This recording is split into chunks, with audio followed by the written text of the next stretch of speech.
Am I audible? Yes, sir. Yes, sir. Yes, sir. Okay, I'm also putting on my video. Started? My video started? Yes, sir. Yes, sir. Okay, now where were we in? I've got forgotten. We took 1 week back, no? Pranav, any? Breach of contract. Huh? Started with the new. Yeah, breach of Breach of contract. contract. No, in breach of contract, I'm getting a little confused. Oh, we finished up to remote losses, right? Yes, sir. Yeah, because you were discussing. Remember, we discussed all. So we had discussed what is breach of contract. Breach of contract is basically whenever a person does not fulfill his duty or obligation relating to a contract, it is called breach of contract. So I have given a loan to Pranav of 1 lakh rupees. He doesn't repay the loan on 1st August when he had to pay me. It becomes a breach of contract. Or you booked a watch from Flipkart and they don't deliver that watch. That becomes a breach of contract. So I told you there are two types of breach of contract: actual breach of contract and anticipatory breach of contract. So actual breach is when on the due date itself the person refuses to perform the contract. It is called actual breach of contract. Pranav had to pay me the loan on 1st December. He did not pay the loan on 1st December. It becomes a actual breach of contract. But 15th November itself, Pranav tells me he's not going to pay me the loan because he doesn't have funds. That becomes an anticipatory breach of contract. And I told you, you can choose to rescind the contract or cancel the contract that day itself on 15th November when he told he's not going to supply, he's not going to pay. Or I can wait till 1st December and then on that day decide. But you risk the loss of, I told you, remember with then Ramani supplying mangoes to Atrut, then I told you in that meanwhile, suppose the government bans the sale of mangoes, in that case, the contract becomes null and void. Void. And I also told you, you can claim damages. What you can claim? Damages. The damages will be the difference between the contract price and the market price. The second thing which I did with you all, one minute, oh God. The second thing which I did with you all, I told you no damages will be awarded for remote losses. What are remote losses?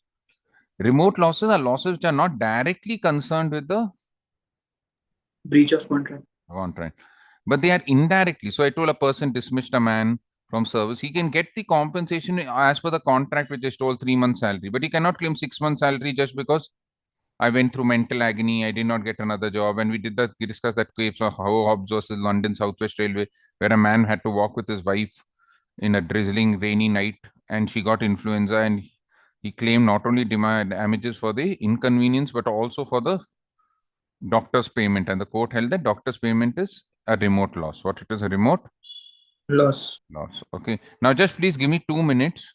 I'll just come back. Till then, Pranav, please ask them to fill up that form, no? That eco-friendly Diwali. Please announce or Yes.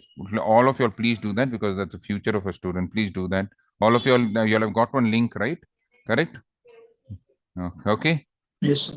Yeah, okay, just 1 minute. I'll come back in 5 minutes. Give me 2 minutes. My wife is calling down. Yes, sir.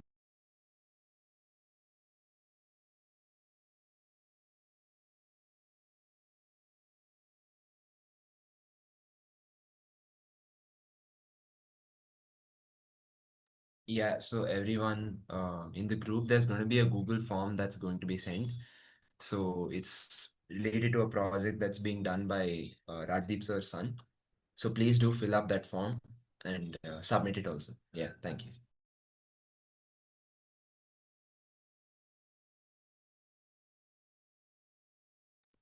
The link's there or is gonna come? It's going to come. It's going to come. Okay.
Okay.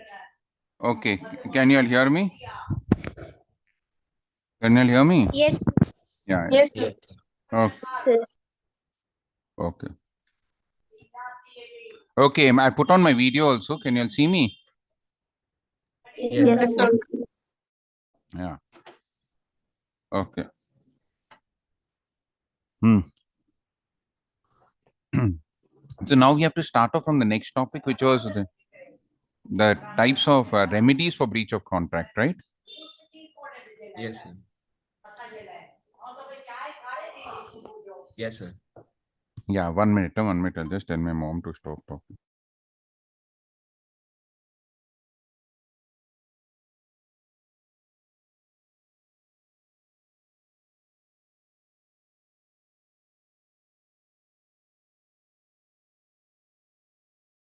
Okay, continue. Hmm. Yes, sir. Yeah. Sir, we start with damages, suit for damages. Hmm. Am I audible or not audible? Yes, sir, you're audible. Yeah, go ahead, Just go ahead. Please, please, please go ahead. Yes, sir. Suit for damages. Hmm. The Act in Section 73 has laid down the rules as to how the amount of compensation is to be determined. On the breach of the contract, the party who suffers from such a breach is entitled to receive from the party who Can has you all hear broken the something in the background or something? No, no. yes, sir. Yeah. Little bit. Little bit, right? Okay, okay. 1 minute. Mama, gala ma unan ke budar pio che ma please. Budar pio che poi poi. Okay, go ahead, go ahead. Yeah, go ahead then. On the breach of the contract, the party who suffers from such a breach is entitled to receive from the party who has broken the contract compensation for any loss or damage caused to him by breach.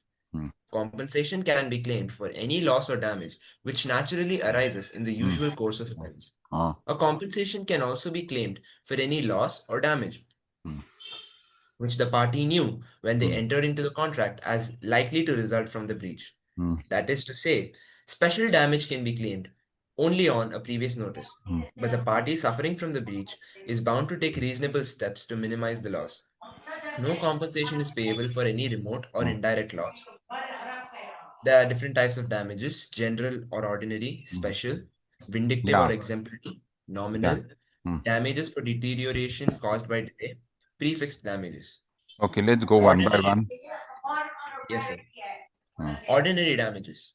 When a Okay. contract has been broken, the party who suffers by such breach is entitled to receive from the party who has broken the contract compensation for Hmm. any loss or damage caused to him thereby, Okay, which I've naturally, already explained ordinary damages. No, the damages which you yes, sir. suffer in the ordinary course of business. Yes, sir. Whatever is the actual damages which you suffer is considered as ordinary damages. So I told you, like Ramani decided to supply, let's say, 100 kgs of mangoes at 100 rupees per kg. And she did not supply the mangoes to Adrut on that day. Now, on that day, the price of mangoes is 115 rupees per kg. So Adrut can claim 15 into 100, that is 1,500 rupees, because he suffered that loss because he had to buy that same mango from the market at 115 rupees per kg, right? So 15 into 100 is 1,000.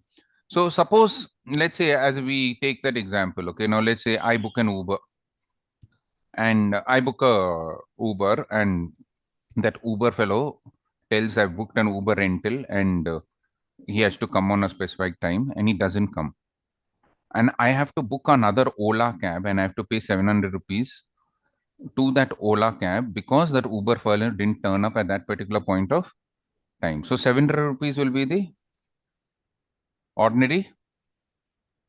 Loss. Yeah. Okay. I won't put Uber Ola because in all cities there is no Uber Ola. I'm very sorry, all you guys. I'll take another example. In Bangalore, it is, so we are getting confused. Okay. Leave it. So I'll take another example. I booked a tempo to travel, take some goods from my house to the godown. And I told that fellow, please come and take the tempo. He doesn't come on that time.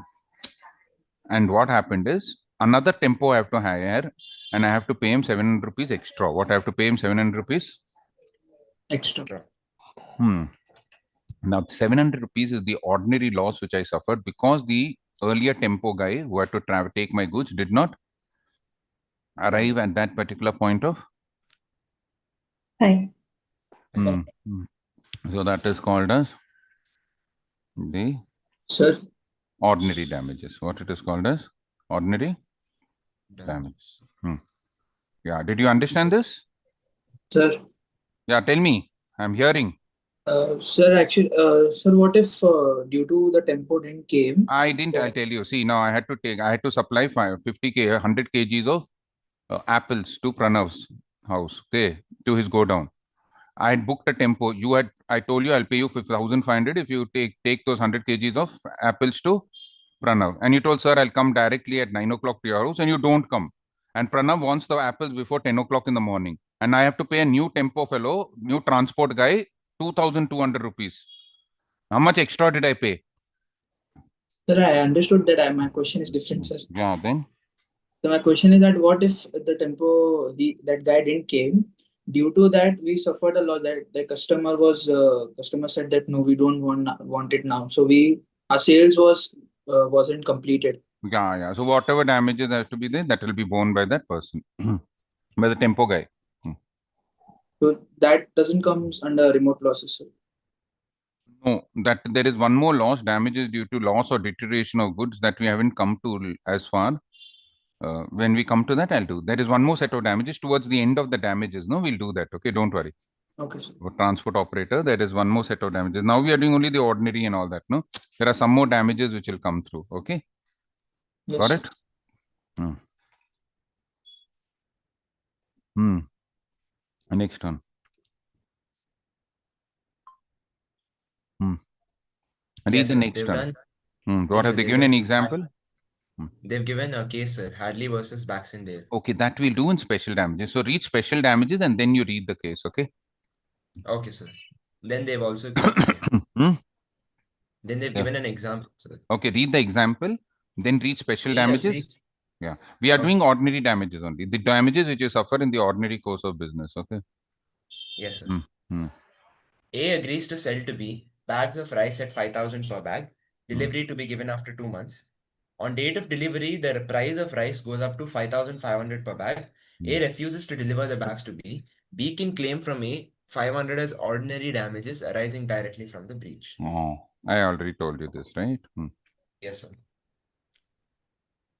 Special damages, where a party to a contract receives a notice of special circumstances affecting the contract, he will be liable not only for damages arising naturally and directly from the breach, but also for special damages. A delivered a machine to B, a common carrier, to be conveyed to A's mill without delay. A also informed B that his mill was stopped for want of machine. B unreasonably delayed the delivery of the machine, and in consequence, A lost a profitable contract with the government. In this case, A is entitled to receive from B, by way of compensation, the average amount of profit which he would have made by running the mill during the period of delay. But he cannot recover the loss sustained due to the loss of the government contract, as A's contract with the government was not brought to the notice of B. Read the case now, Hadley versus Baxendale, and then we'll explain Yes. both of them. Hadley versus Baxendale. Facts. The crankshaft of P's flour mill had broken. He gives it to D, a common carrier, who promised to deliver it to the foundry in 2 days, where the new shaft was to be made. The mill stopped working. D delayed the delivery of the crankshaft, so the mill remained idle for another 5 days. P received the repaired crankshaft 7 days later than he would have otherwise received. Consequently, P sued D for damages not only for delay in delivering the broken part, but also for loss of profit suffered by the mill for not having been worked. The court held that P was entitled only to ordinary damages and D was not liable for the loss of profits because the only information given by P to D was that the article to be carried was the broken shaft of a mill, and it was not made known to him that the delay would result in loss of profit. Okay, I'll explain this case a little later. Let's come to special damages. When it is brought to the notice of a party that you are going to suffer a certain amount of loss by not fulfilling the contract, you can not only claim ordinary damages, you can also claim special damages. What you can also claim? Special damages. What do you mean by this, sir? You bring to the notice of the parties. Now we'll take that same case. Now, Ramani had to supply 100 kgs of mangoes to Adrut at 100 rupees per kg. And Adrut has made note to Ramani that he's exporting these mangoes to China at 130 rupees per kg. What, at 130 rupees per kg? And he's told her, see here, Ramani, if you don't supply me the mangoes before 1st November, on 2nd November early morning, the ship carrying the cargo is going to leave to Beijing and I'll have to suffer a loss of 30 rupees per kg. Now here special circumstances have been made known to the supplier that if he does not complete the contract, he will have to pay, he will suffer a certain loss. Now in this case, if Ramani does not supply the mangoes on 1st November, she will have to pay an additional 30 rupees per kg, which is equal to 30 into 100, 3,000, not the market price of the mangoes, but the export price of the mangoes, because the buyer had made known to the supplier that he was using the mangoes for an export purposes and he's going to suffer this much loss. Correct or not? This is called special name. So if you read the first line, Pranav, just read that first line again. When Where a party to a contract receives a notice of special circumstances affecting the contract, he will special be liable. circumstances affecting the contract, correct? That is important, right? He will Yes. be, he will be liable He for will not be only. liable not only for damages arising naturally and directly from the breach, but also for special damages. Okay, now coming to the second part. Then I'll do the Hadley versus, and I'll do the case which they've done only, and then we'll do. This is a little modified case of the Hadley versus Baxendale. Now, there was a person who was running a windmill. Okay, we'll keep this as, okay, he's running a windmill. You know what's a windmill? Flour mill? Yes. Windmill. Yes. It's like that fan, you know, which you have seen, no? If anybody lives near Chitradurga and all those places, the wind blows and it's that fan which moves and the fan runs a turbine and the wind energy is converted into electric energy. What is converted into? Electric Energy. For all those who haven't seen a windmill, just go and Google it. You'll come to know it's used just like uh, electricity generated in your house mostly through. How is it generated?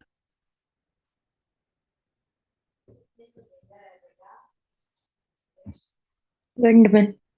No windmill and all. Your house electricity is generated through coal.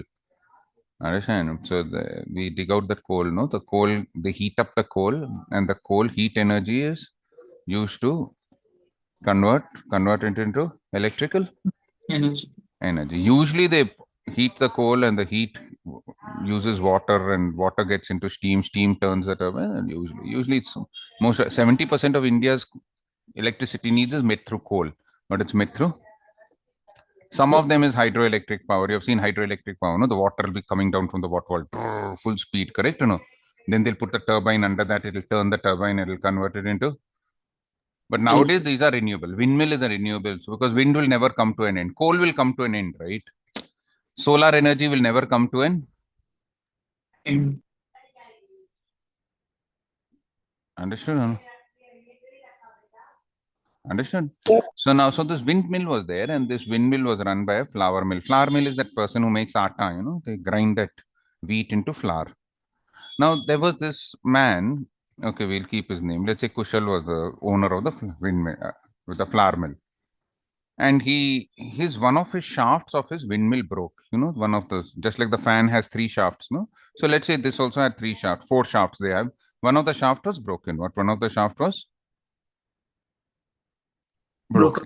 And he went and told this transport operator, let's say the transport operator is Amit. He told Amit, hey Amit, see, my windmill shaft is broken. Can you get it repaired? What can you get it? Repaired. Because I have to run my windmill, you know, my flour mill is not working. What, my flour mill is not working without this shaft. So Amit told, I will get it to you within 2 days. What, I'll get it to you within 2 days. I'll deliver it to the repair person Once I give it to the repair person will repair it, and 2 days I'll give it. But this Amit is very lazy and he gives it only after 5-6 days. And by the time the windmill comes back, it's 7 days. What it is, Days. days. Yes. Now, he told he'll get it back within 2 days. Now, for 5 days extra, the windmill was shut. What the windmill was shut. That means the flour could not be made. Now, Kushal goes to court and he says, see, in an average per day, I make a profit of 10,000 rupees. What I make a profit of? 10,000 rupees. 10,000. So 10,000 into 5, he has to pay me 50,000 plus. The government had given me an order to supply atta for the schools. Correct? And there I was supposed to make a 20,000 rupees profit. And those government people came and they inspected my flour mill and they did not, it was not working. So they cancelled the order or they cancelled the Order. order. So he has to pay me 10,000 into 5, that is 50,000 rupees, plus 20,000 for the cancelled order, which I would have got from the Government. government. So 70,000. The court said that Kushal can get a compensation only of 50,000 rupees. The reason being that Kushal did not tell Amit that, see, after 4 days, government people are coming for inspection, and if my windmill is not running, they will cancel my order. Did you tell it? If you would have told him, see here, I need it after 2 days, and within 2 days, if you don't give it to me, the government is going to cancel my order. In that case, you could have claimed 50 plus 20, 70,000. But you did not make it known to the person. So since you did not make it known to the person, you cannot claim special damages. What you cannot claim special? Damages. But if you would have told them, you could have claimed the entire 70,000 rupees, not only 50,000 rupees, which is the normal profit which you had lost. Correct or no? Now that same case is also in Hadley versus Baxendale. Hadley versus Baxendale is a case which is a landmark case in the case of special damages, where this person Hadley, he gave his same thing, shaft of the windmill, he gave it for repair to one transport operator or a tour, what is that, carrier. They call them carriers, no? The guys who have the tempo, auto and all, they carry it. He gave it to him and he told him, see here, please repair the shaft and give it to me in 2 days. Now he didn't even tell him that the windmill is running. What he didn't, he just told repair the shaft and come. So this fellow didn't know whether it's a spare shaft, an extra shaft, whether it's the windmill shaft which is there for repairing. He told, I'll get it back to you within 2 days. Now he didn't give it after 2 days, he gave it back after 7 days. So he claimed two damages, one for delay in the bringing of the wind shaft, let's say 5,000 rupees. Second, for I lost profit because the windmill was shut for 5 days, that is another 20,000 rupees. The court held, did you tell him that the windmill will be shut for 5 days if the shaft is not returned? You just gave him the shaft. He might be thinking it's a spare shaft. Does he know that it is an actual shaft which you're using for the work? He lives some 10 kilometers away. You told repair the shaft and come. He might be thinking that there is a spare shaft which you've got and you have given it to him. Did you tell him that if you don't give it to me within this particular period of time, the windmill will be shut and I will lose profit? What I will lose? Profit. So since you did not tell him about the loss of profit, you cannot claim the loss of profit. You can only claim the damages relating to the delay in the supply of the Shaft. shaft. Sir, can we use the term certainty of meaning here? No, certainty of meaning is totally different. Certainty of meaning is when the meaning of the contract is vague. It cannot be understood. What it cannot be Understood. Okay. understood. So or it's very difficult. So I told you supply me 100 liters of oil. It can be sunflower, groundnut, and all. That is uncertain, right? Correct?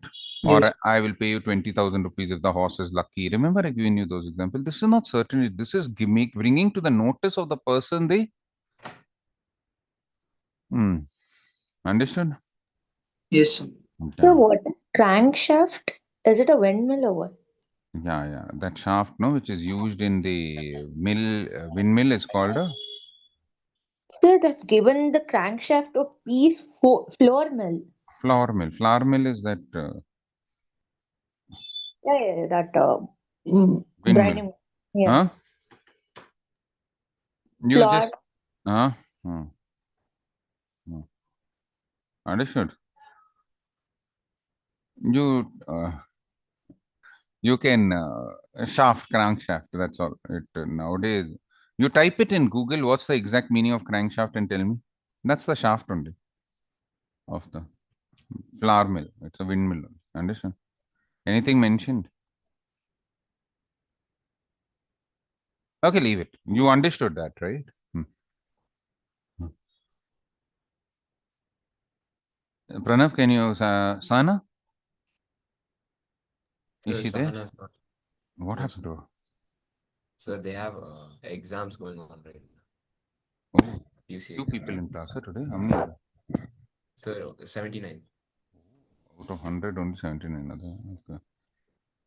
Sir, it's like, Uh, I don't know how to describe it, sir. It's just, uh. Okay, you think it of the flower, windmill shaft. Okay. What sir, they, sir. huh? No, I've searched, I'm showing it right now on screen. It looks a little bit weird. Yeah, leave it. So it's used in engine. Engine of cars and all, no, the crankshaft, correct or no? Yes, Okay, sir. but leave it. You take No, it it's as it's used for power generation. power generation, power generation. Yes. Okay, okay. See, this Handley versus Baxendale, is it a case for ordinary damages or a special? See, the court awarded him ordinary damages, but actually it's a case of special damages because he did not inform the uh, reason for the. So they've mentioned it in ordinary damages, but if you see any textbook in worth its salt in law, right, N.D. Kapoor, the Lawman Guide, all books, right, which I've referred, IGNOU material, other than the CA in foundation material, everybody mentioned this case in Special special. damages. Yes. They've just told that unless here they've told that he did not say, but ordinary damages, I don't know why they mentioned it. He did not bring it to the notice of the person that he's going to suffer a loss. So he was given only ordinary damages. He wasn't given extra or special damages. Correct or no? Yes. Yeah. It's a case of special damages. Understood? That special damages were Yes. not awarded to the person. What it was not awarded to the person. Person. Hmm.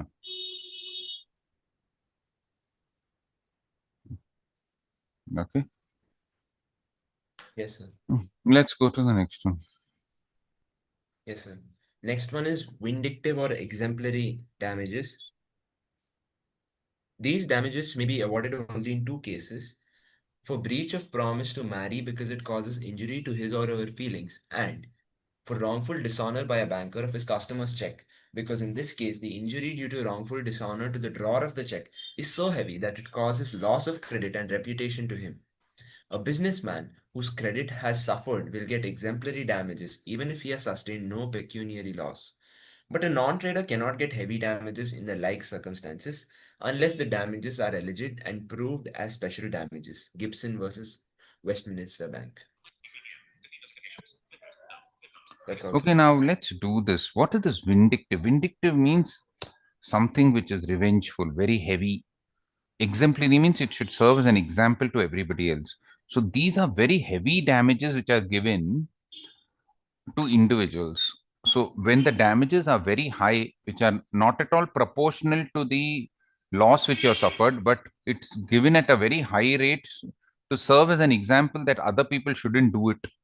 It is called exemplary damages. What it's called exemplary Damage. damage. See, like for example, if you go to these West Asian countries, Arabic countries, Qatar, Saudi Arabia, if anybody is caught robbing, their hands are cut off. So that's a very heavy, no, and example, right? So for there is hardly any robbery in those countries because it serves as an example for everybody. It's not Not only, it's not at all proportional to what you might have robbed, let's say a gold necklace or 10 lakhs, but for that your hands will be cut off. So that becomes a very, very horrible, means not horrible in one way, means for those people who rob, they are in big trouble. What they are in big?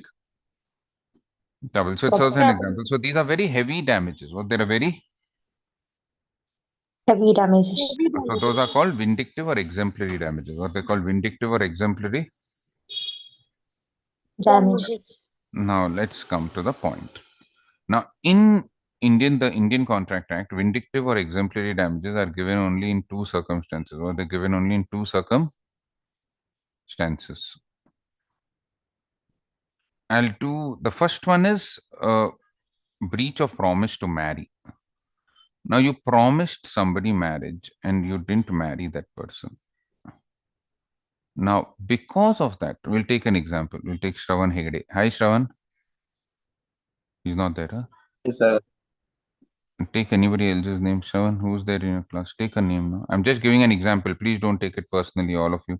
Who's the next person? Just take any other name, Pranav.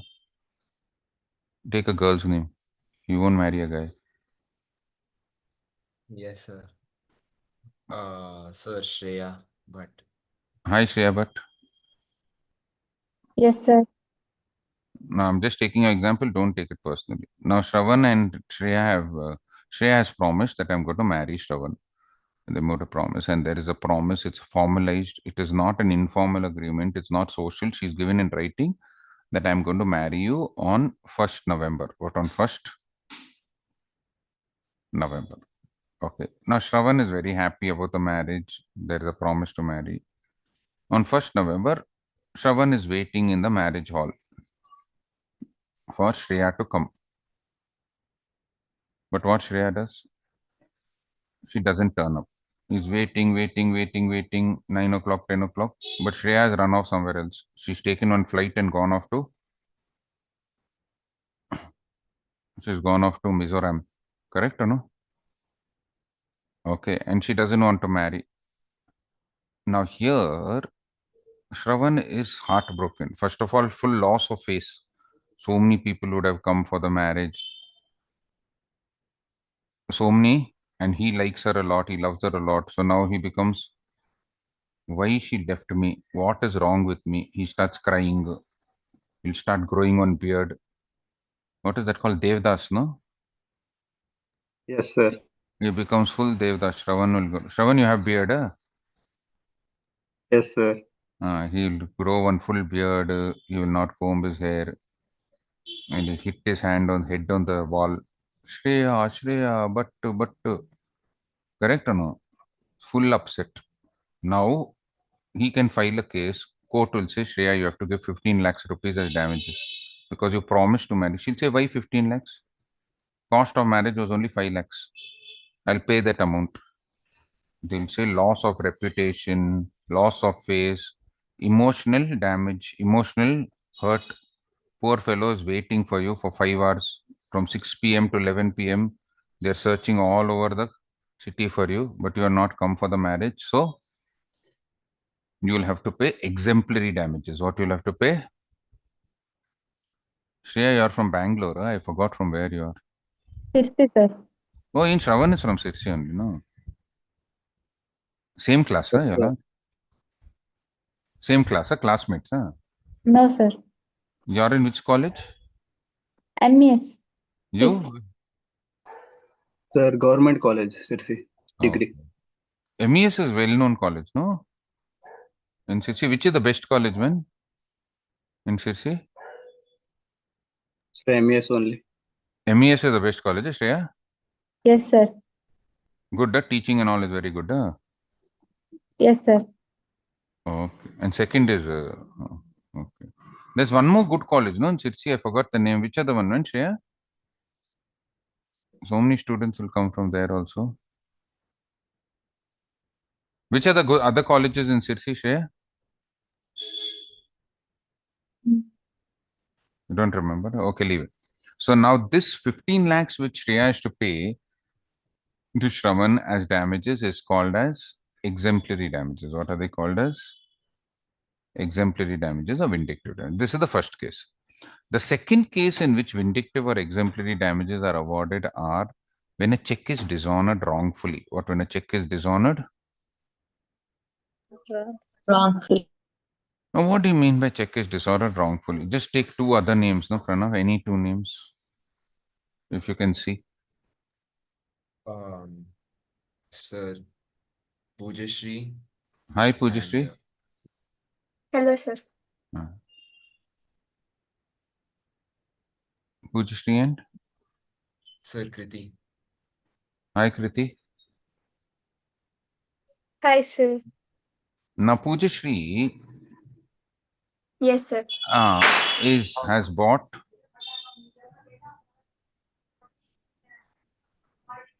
So Pujashri has bought 100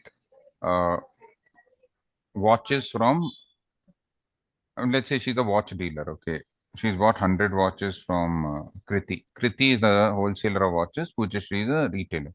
She's bought 100 watches, and the price per watch is, let's say, 300 rupees.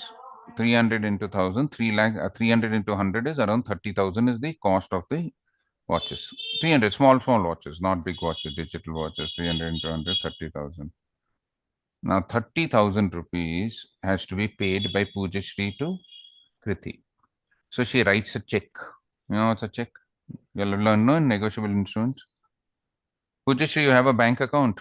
Yes, sir, I do have it. Where? Which bank? Bank of Baroda and SBI.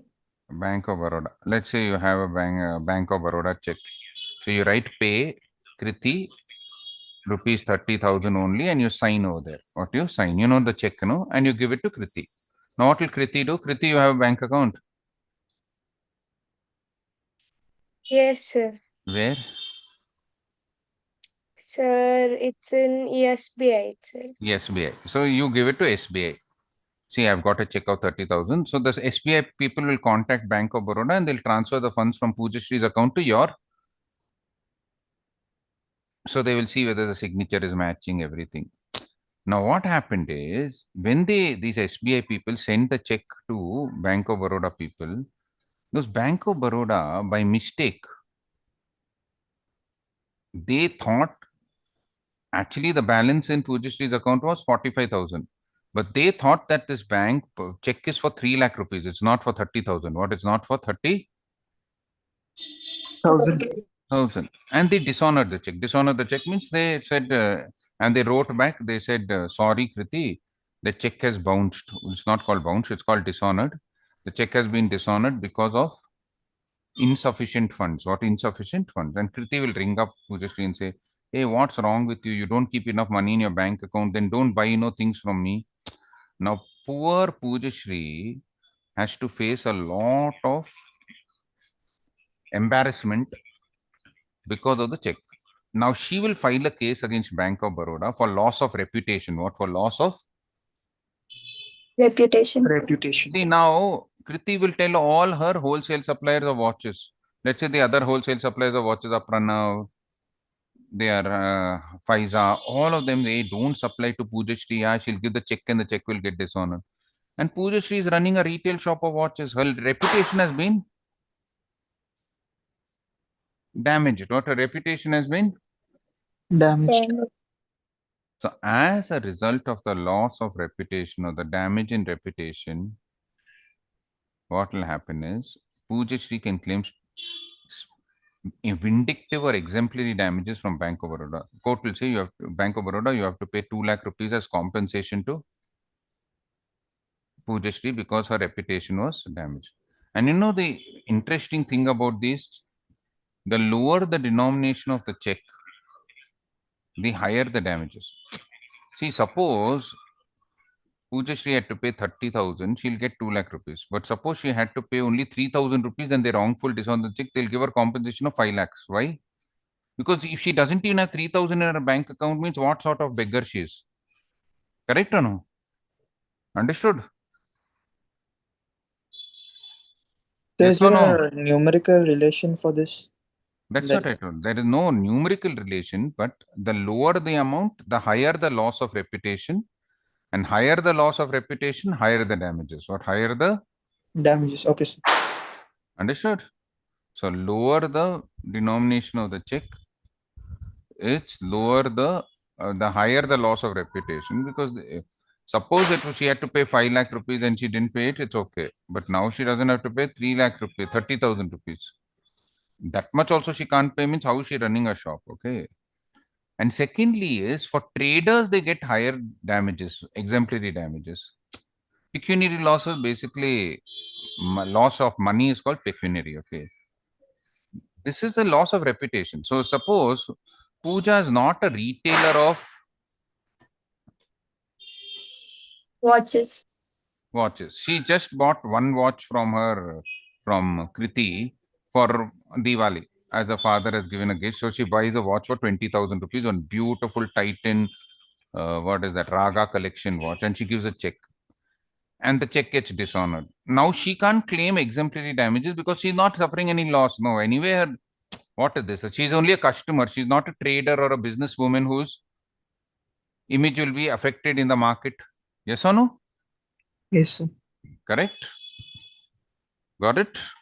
So generally, vindictive or exemplary damages are awarded to retailers, awarded to business people. They are not awarded to.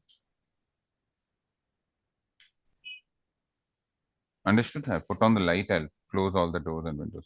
Did you all get both the types of vindictive or exemplary damages? One is the damage for breach of promise to marry, and the second vindictive damage is the wrongful dishonor of a check. What it is called, the wrongful dishonor of a Check. check. Okay, let's go to the next one. Yes, sir. Nominal damages. Nominal damages are awarded when the plaintiff has proved that there has been a breach of contract, but he has not in fact suffered any real damage. It is awarded just to establish the right to decree for the breach of contract. The amount may be a rupee or even 10 paise. Okay, nominal damages are just nominal, basically means namesake. Now we'll take that same Ramani example. Ramani had to supply 100 kgs of mangoes to Adrut at 100 rupees per kg. Simple example, 10,000 rupees. Now on the due date November 1st, the price of mangoes is, let's say, 95 rupees. In fact, Ramani is means Adrut is very lucky that Ramani did not supply the mangoes, because now he can buy it in the market at 95. Otherwise, he would have had to pay her Extra. 100 rupees. Or let's say the price is same as 100 or it's 95. Now, in both these cases, since the loss is not suffered by the party, Adrut is not suffering any loss by Ramani not supplying the mangoes on the due date, but still he can claim damages. What still he can claim? Damages. He'll say, because you dishonored the contract, you have to give me 100 rupees as damages or 200 rupees. Very small amount. What a very small Amount. Okay, just 1 minute. Just 1 minute. Just give me a minute.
Okay, am I audible and visible?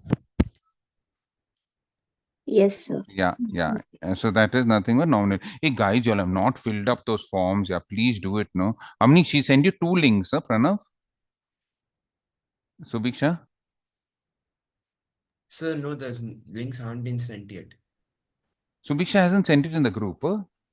No, sir, not yet. Not in the foundation.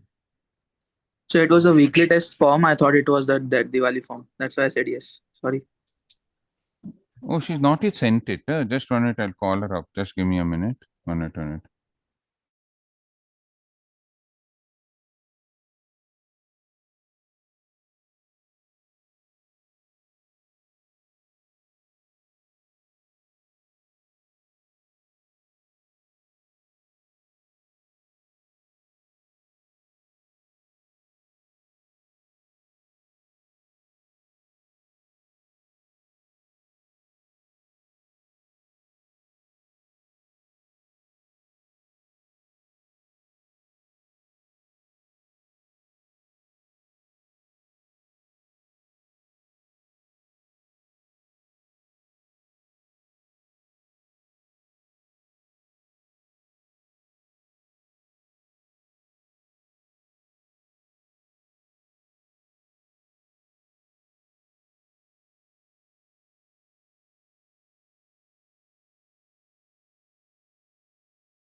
Okay, Pranav, I think so. Now she sent it in the group. Am I audible? Yes, sir. Yes. Has she sent it in the group? Subhiksha told me. So in previous students batch group, it's not there, I think. The current students batch? Yes, sir, it was there. It's there, huh? Yes, sir. Yes, sir.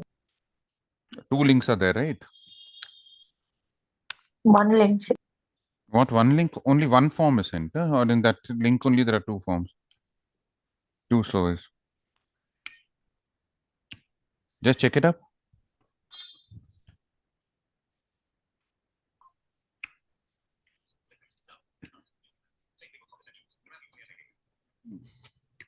There are sections, sir. There's no another form. How many sections are there? One is? G, sir. Section G. Till section G. No, this is related to what? Some. Okay, 1 minute. I'll just find out. Just give me a. She's not sending the previous students batch, yeah? How many previous students are there? You can send it now, no, or she's only the admin. Who's the previous student's admin? There's Subhiksha Khan. Okay, I'll just call her up and just find out. Till then, all of you will just fill up this form, whatever you all can. Just fill it up in 5-10 minutes. I'll be back. Just fill it up, no, please. All of you all. Hmm? Yes. Yeah. Hmm.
Okay, guys, you got the second link also, Pranav. You got it in the past students group.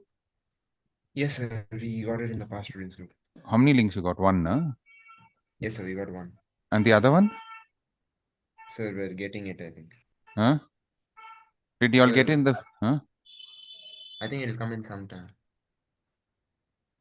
Yeah, you all filling it up, or you want me to wait for some 2 minutes? Is it taking a long time, or should I go ahead? You all will fill it up, Sir, right? All of you guys. yes, sir. How much time will it take? How much time is it taking to fill up? Anybody finished it? No, huh? Yes, sir. You finished, huh? You want me Yeah, to I'm wait, good. or okay, we'll wait till 5 minutes. I'll just speak to Suviksha and we'll go ahead. Just give me 5 minutes and then we'll start 6:30. Just you know, right?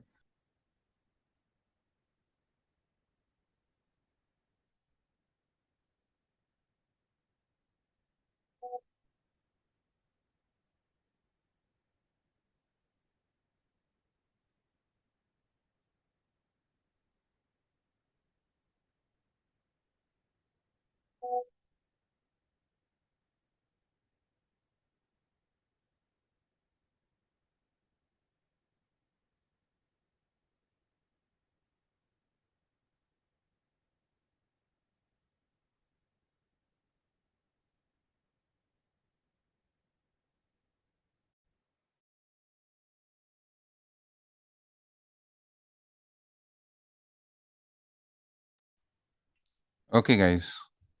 Y'all will have now after my class. Which class do y'all have? QA. Huh? Which one? SMS QA. Huh? SMS.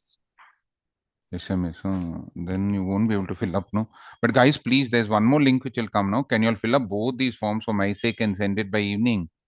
I'll continue the class. Or you all Okay, want me sir. to wait for 5 minutes?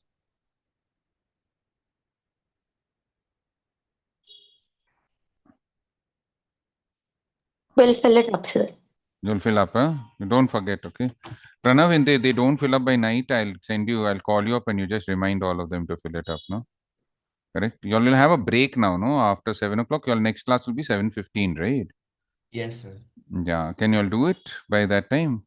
Or I'll leave you Okay. 5 minutes early. I'll leave you by 6:55 only. Okay. Okay, let's go All to right. the next type. All of y'all, if any of y'all has filled up completely, not nobody is filled up completely in one form. The entire form is very big, or what? Kushal, you filled up? Sir, it's a little big. Okay, okay. Sir, You I fill, filled the first one. I'm doing the second. okay, you submitted it, the first one. You filled up, you submitted the first form. Yes, sir. Okay, doesn't matter. Okay, I'm continuing. We all of y'all please do this. Okay, let's go to the next type of damages. One was nominal damages. So even if Adru doesn't suffer a loss, he can claim damages. What he can claim?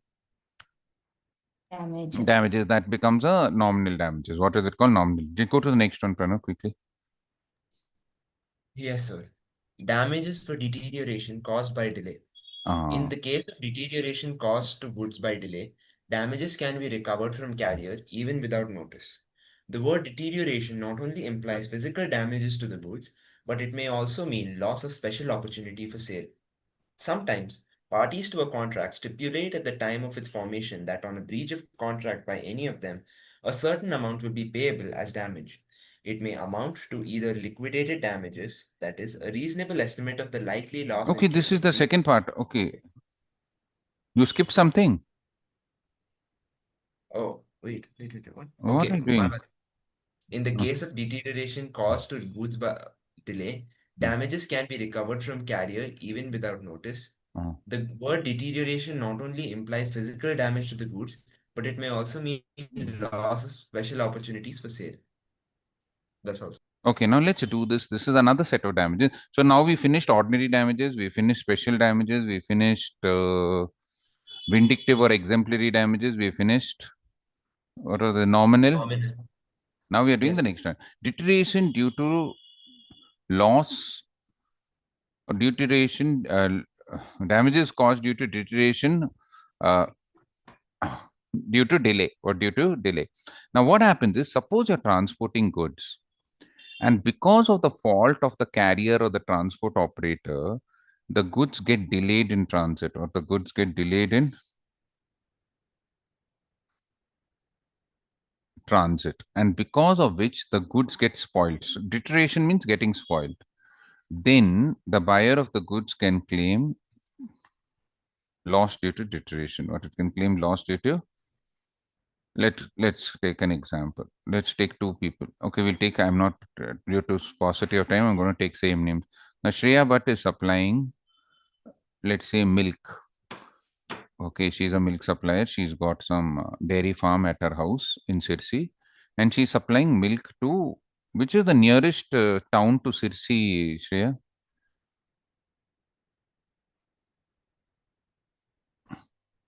Which is the Shravan, any town next to Sirsi other than Sirsi? Which is your closest big town? This is North Karnataka, yours? South. Yeah. Is there any other town next to Sirsi? Siddhapur. Ah, Siddhapura. Okay. How far it is? 45 kilometers. 45. Okay. Now let's say she's supplying milk. She's supplying around, let's say there's a marriage in Siddhapura and she's supplying around 500 liters of milk for Diwali celebration, making of sweets, etc. in Siddhapura. Okay. And let's say Shravan Hegde is the buyer in Siddhapura. He's ordered for 500 liters of milk at the rate of 50 rupees per liter. What at the rate of 50 rupees per liter? And Shreya Bhatt hands it over to Amit, who's the transport operator. She says, transfer this 500 liters. Please take it immediately. It's only 45 kilometers. Within 1 hour, it should reach there without any problem. But this Amit, no, he simply wastes time. He'll take the truck, he'll go after 10 kilometers, he'll meet his friends, and it's very sunny. He'll talk to his friends. Again, he'll waste time, he'll talk. And what could have been delivered in 1 or 2 hours takes 8 hours for delivery. What it takes 8 hours for? Delivery. Delivery. And all the milk gets spoiled. What all the milk gets? Spoiled. So how much is the loss? 500 into 50, that is 25. That 25,000 rupees loss has to be borne by Amit because he delayed the transport of goods which were perishable. What which were? Perishable. Perishable. Correct? No, he should have had sense. He knows that there is milk and those milk should have been delivered within the right time. Now here they mention one more very important thing. Deterioration in the goods need not only mean the spoilage of the goods. Now the milk got spoiled, right?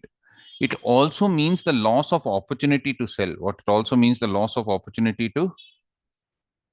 Then Now we'll take an example. We'll take the same people, but we'll change it a little bit now. Okay.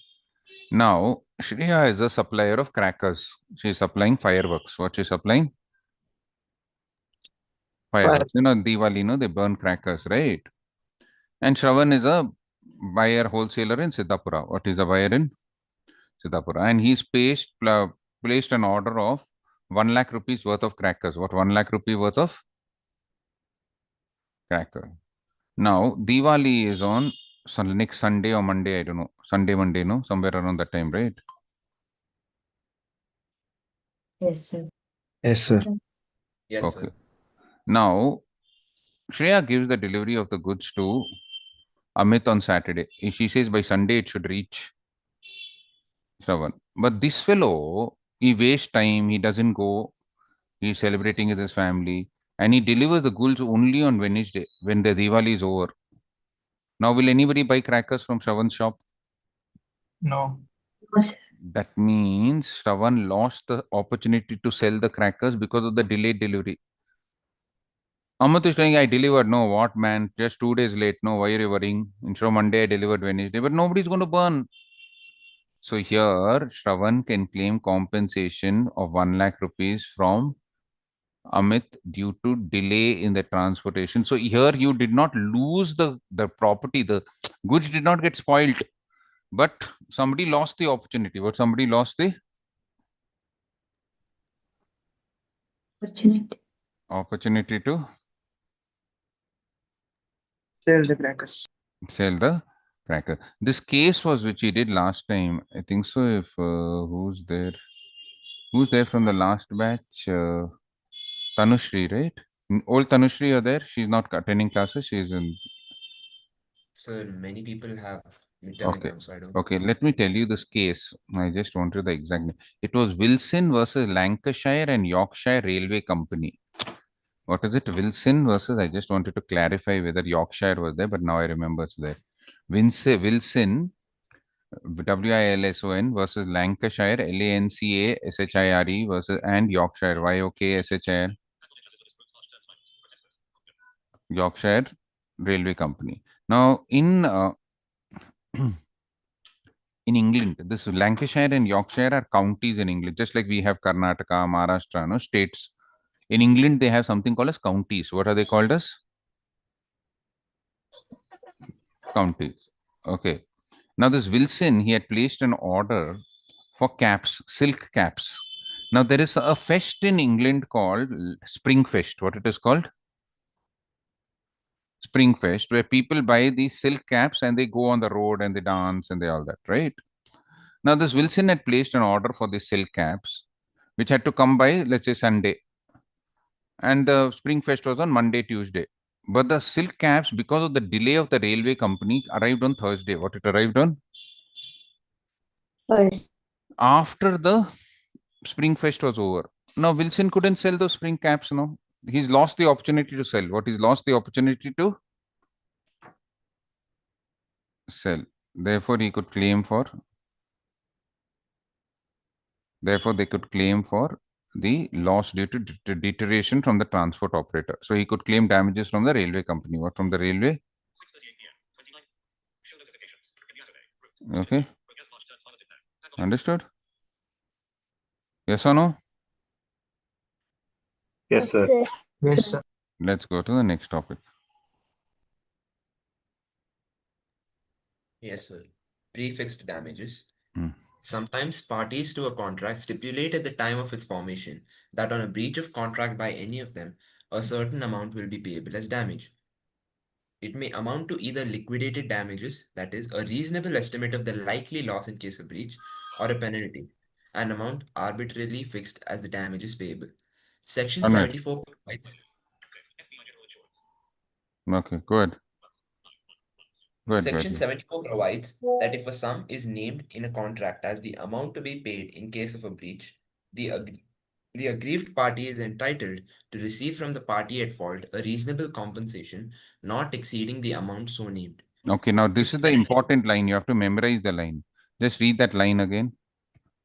Section 74 provides that if a sum is named in a contract as the amount to be paid in case of a breach, the aggrieved party is entitled to receive from the party at fault a reasonable compensation not exceeding the Reasonable compensation not exceeding. Remember this line. These 5 words are reasonable expectation not exceeding, compensation not exceeding the.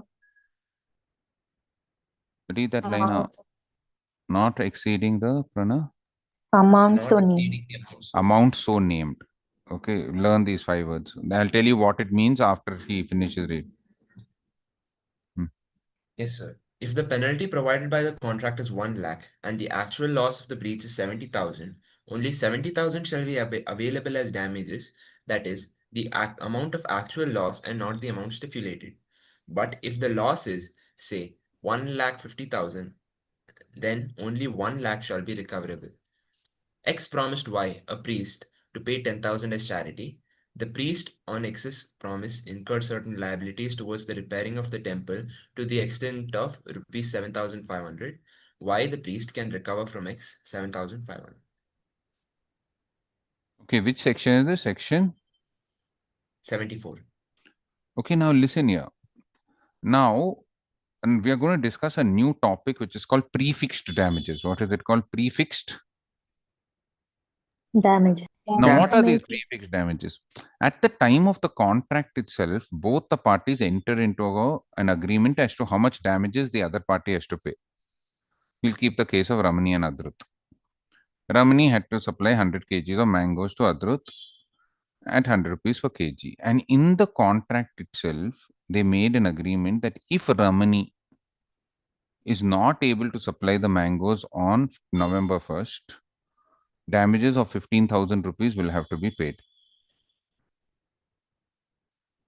Now, this is called prefix damages. What it is called? Not 15,000, let's make it too much. For 1,500 will have to be paid. What 1,500? 100 kgs at 100 rupees per kg means 1,500. 1,500 have to be paid. Now, this is called prefix damages. What it is called as prefixed damage. Now, listen carefully what I'm going to talk now, and then we'll discuss the other part, because all the remaining paragraphs will talk about the same thing, but in different ways. Okay, so carefully listen to what I'm telling. When the damages fixed are reasonable, they are called liquidated damages. What are they called as? Liquidated Damages. when the damages payable as the prefix damages are very unreasonable, very high, not at all rational, not at all reasonable, they are called penalties. What they are called as? Penalty. Now, let's say Adrut makes a condition that if Ramani does not supply the mangoes by November 1st, the damages payable will be 5,000 rupees. That is 50% increase. Now, it's very high because 100 kg is 10,000 rupees. 15 rupees per kg is okay. 50 rupees per kg is unreasonable. What it is? Unreasonable. That is called a Unreasonable. penalty. What it is called a? Penalty. And it doesn't make a difference. You might mention the contract, we are going to impose a liquidated damages of 5,000, but since it's unreasonable, it's a penalty. You might say, I'm going to suffer a penalty of 1,500 because it's reasonable. It's called a liquidated damage. So the wording doesn't make a difference. The intention or the amount makes a difference. If the amount payable as prefix damages is reasonable, rational, 10 rupees per kg, 15 rupees per kg, okay. 75 rupees per kg, 100 rupees per kg as excessive because you didn't supply. All these are unreasonable and they are called as penalties. What they are called as? Penalty. Now, what about Indian law? Now, this liquidated damages and penalties, these terms are used in English law. In Indian law, there is no difference between liquidated damages and penalties. There is only one simple law which holds good in India, which I made him read 2 or 3 times. According to Indian law, the damages which are awarded to the party whose contract has been breached will be reasonable, not exceeding the amount named in the contract. What not exceeding the amount named in the, or I will put it in easy words, the damages should be reasonable, but it cannot exceed the amount which has been mentioned in the contract. What it cannot, it can be less than the amount mentioned in the contract, but it cannot be more than the amount mentioned in the Contract. What do you mean by this, sir? Let me give you an example. Now, the same case, Ramani and Adrut, the contract mentions that the damages payable will be 1,500 rupees, that is 15 rupees per kg, in case the contract is dishonored. Okay. Now, let's say on the due date, the price of mangoes is 110 rupees. What is 100? 10 rupees. 110. So how much is the compensation? 10 into 100,000. Court will award only 1,000. What the court will award on, because the reasonable amount is 1,000. What the reasonable amount is? 1,000. Now let's take another case. Let's say the price of the mangoes is 120 rupees per kg on the date of November 1st. How much is 20 into 100? 2,000. 2,000. But how much is the amount mentioned in the contract? 1,000. 1,000. 1,500, right? I told you. Yeah, 1,000. 15 rupees per kg, right? Yes or no? Yeah, Yes. yes. So since the amount mentioned is 1,500 in the contract, the court will award only 1,500. That means the reasonable damages can be less than what is mentioned in the contract, but it cannot be more than what is mentioned in the Contract. So suppose the market price of the mangoes on the date of delivery is 112 rupees per kg. 12 into 100 is 1,200. it's less than 1,500. You will allow it. But suppose the price of the mangoes on the due date is 25 rupees per 125 rupees per kg. 25 into 100 is 2,500. But what is mentioned? Only 1,500, right? That is 15 into 100. So they'll give only 1,500. So as per Indian law, the compensation or the damages will be a reasonable amount which does not exceed the amount mentioned in the Contract. just a minute, just a minute.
Okay, you got it? Did you all understand it or no? Yes, sir. That's all. So you have to learn low damages, liquidated damages, high damages, penalty. India does not recognize penalty or liquidated damages. They say only reasonable damages which will be given, which does not exceed the amount mentioned in the contract. So the upper limit is what is mentioned in the contract. Lower, it can be lower, but it cannot be. Higher than mentioned in the contract. Very good. You all are very smart. Now, everything what Pranav reads for the next 3-4 minutes will be all that only. He'll skip certain parts, he'll read certain parts, but everything points towards what I just now told you. Go ahead. Yes, sir. Penalty and liquidated damages. Huh. The You are reading parties to that a only, no? contract. Yeah. Okay. Yes, sir. They The gave any parties to a example for that before? Nothing, no? No, so No. the two examples that I read out. Okay. Okay. Hmm. The parties to a contract may provide beforehand the amount of compensation payable in case of failure to perform the contract. In such cases, the question arises whether the court will accept this figure as measures of damage. English law. According to the English law, the sum so fixed in the contract may be interpreted either as liquidated damages or as a penalty. If the sum fixed in the contract represents a genuine pre-estimate of the parties by the loss, which would be caused by a future breach of the contract, it is liquidated damages. It is an assessment of the amount which, in the opinion of the parties, will compensate for the breach.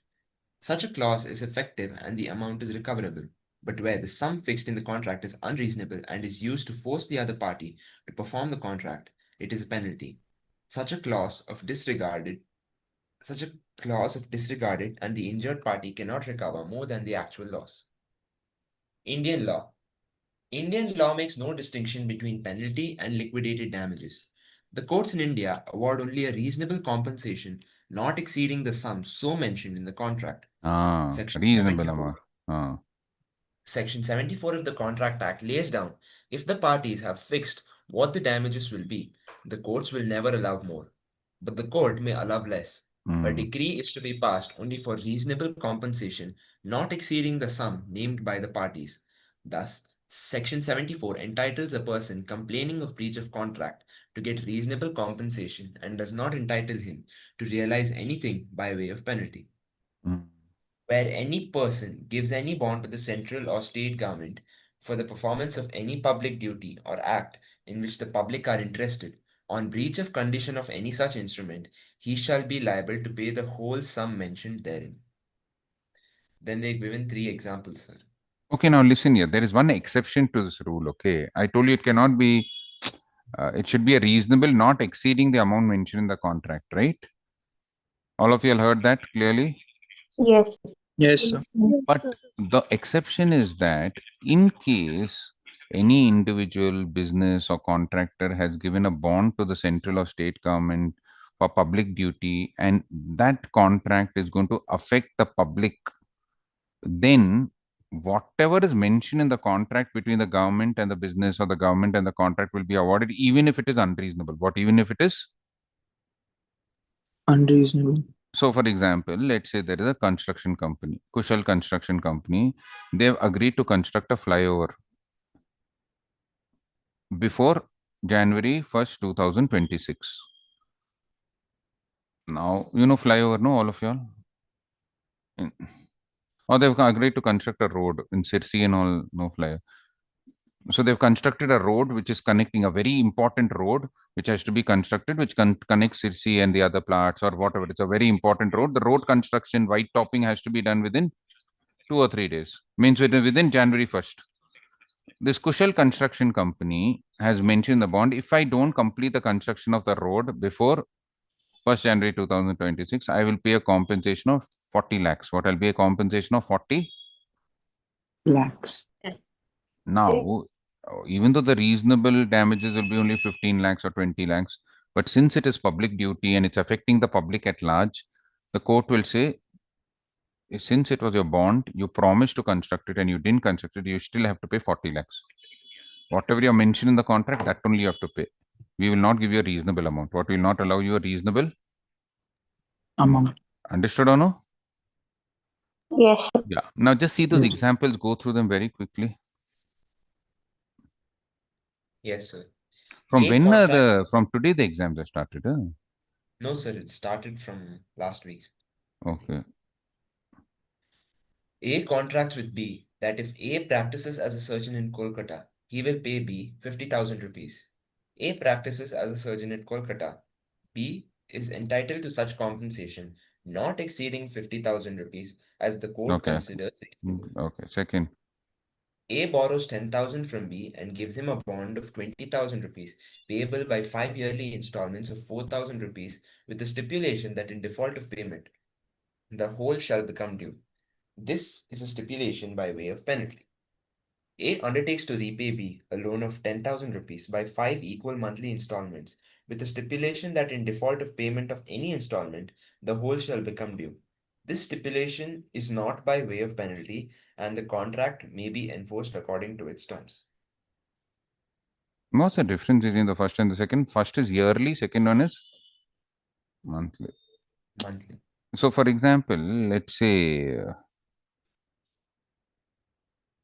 in the first case, Ramani borrows 10,000 rupees from me, and she told, "Sir, I'll return you the money after in 5 installments of 4,000 rupees each, including interest." But the penalty is that if you default in any one of them, you have to pay me the full 20,000 immediately. What, you'll have to pay me the full 20,000? Immediate. Immediately. She pays for 2 years. Third year, she's not able to pay. I'll ask her to give me 12,000 immediately. This is a penalty. Because remember, in 3 years, if you're doubling the money, that means the rate of interest is 24%, right? Which is very high. Which is very, you'll have learned, no, in SMS taught you that rule of 72 or something like that. Did it teach you? If you want to calculate the interest, no, for doubling, suppose 10,000 becomes 20,000 in 5 years, right? What is the rate of interest? 72 divided by the number of years. 72 divided, that's just a ballpark figure, very crude way, but it gives you approximately. This is compound interest. Remember, you'll have learned simple interest and compound, right? Correct or no? Huh? Yes, sir. So School. 72 divided by 5 is 14%. That is reasonable. But I tell her to pay the full 20,000. Let's say in first year only she defaults. 10,000 become 20,000. It's a penalty. No? It's not reasonable, right? Correct? Yes. Yeah. But monthly installments, it's okay. I asked her to pay in monthly installments. Immediately she has to pay me the entire amount of 10,000, pay back the entire amount. That is reasonable. What that is? Reasonable. But in 1 year, if I ask her to double the money, it will not be reasonable. What, it will not be? Reasonable. Reasonable. Understood or no? Got it? Yes. That's all. That's all. Yeah. Yes, sir. What's the next heading? Distinction between liquidated damages and penalty. How many points are there? So 5. Okay. And what's the next topic? So besides claiming damages Okay, as there a are remedy others. for Okay, now you'll fraud. please go through the differences between liquidated damages and penalties today. We'll continue this tomorrow. Now, all of you, I'm leaving you all 3 minutes early so that you can fill up the form. All of you, all please fill up the form, both the forms. She sent you 2 links now, no? Yeah. Yes, sir. Yes. She sent Okay, it. please fill up the forms, right? Immediately, and I'll exit the class. Okay, please see that it's done by today 9 o'clock, because this is relating to an assignment which has to be submitted tomorrow 9 o'clock. Otherwise, they won't give the hall ticket. Okay. Okay. Yes. Okay. Thank you. Thank you Yes. so much. Okay. Thank you. Thank you. Yes, sir. Thank you, sir. Yes, sir.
Hello friends, good evening. Good evening. Good evening, sir. Good evening. Good Good evening, sir. evening, Good sir. evening, sir.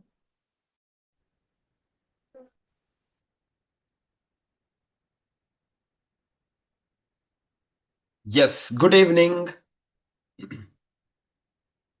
Am I audible? Yes, sir. Yes, Yes, sir. Yes. Come on, guys, fast switch on your videos.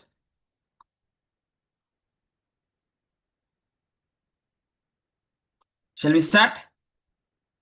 Yes. Yes. Yes. Yes. Okay. So, what did we do in the last class? We completed cubic equations, discussions, and we went on to what's the topic that we discussed? Inequality. Inequality. Linear Inequal. inequalities.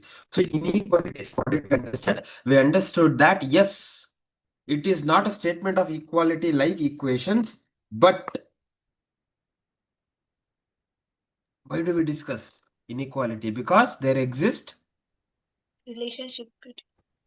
a relationship, Pujashri, very good. A relationship between them. It can be either a greater than relationship or less than relationship, right? So hence that's considered to be inequalities. In inequality, unlike equations, we will not have one single solution. Rather,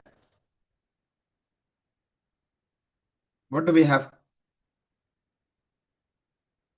So your voice was breaking. Can you tell again? No, it was Sir, it's breaking. breaking. Yes, sir, it's breaking. Yes, sir.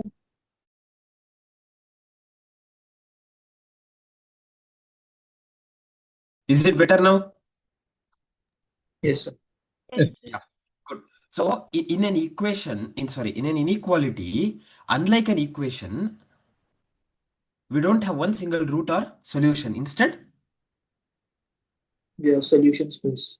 very Solution good. We have a space. solution space, right? The entire area which satisfies that inequality. So how do we find out that solution space? We use the help of Oh, X and Y values. graph. Correct? Yeah, basically we'll find the x and y plotted in the graph. It is converted into equation. That equation is plotted in the graph. So So you're breathing. again, not audible. Okay, fine. So if that is this better? No, sir. Still, Still. no. Still breaking.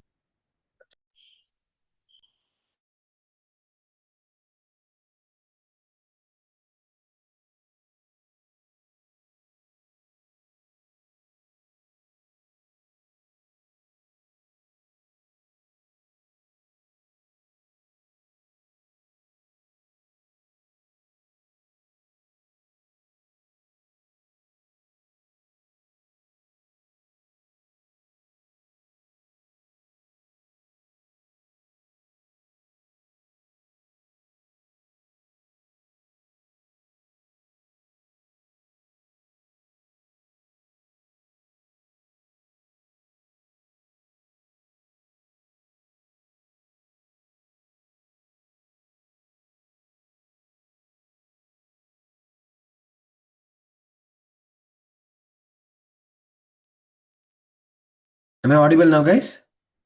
Properly? Yes, sir. Yes, good. Okay, fine. Hopefully it stays so. So what I was discussing is, yeah, how do we find out that feasible region? How do we find out that feasible region? We use the help of graph. We convert that inequality into an equation and plot that equation in the graph. That's what we do. Once we do that, equation will be in the form of a equation in which form? In a graph. The graph. Equation of a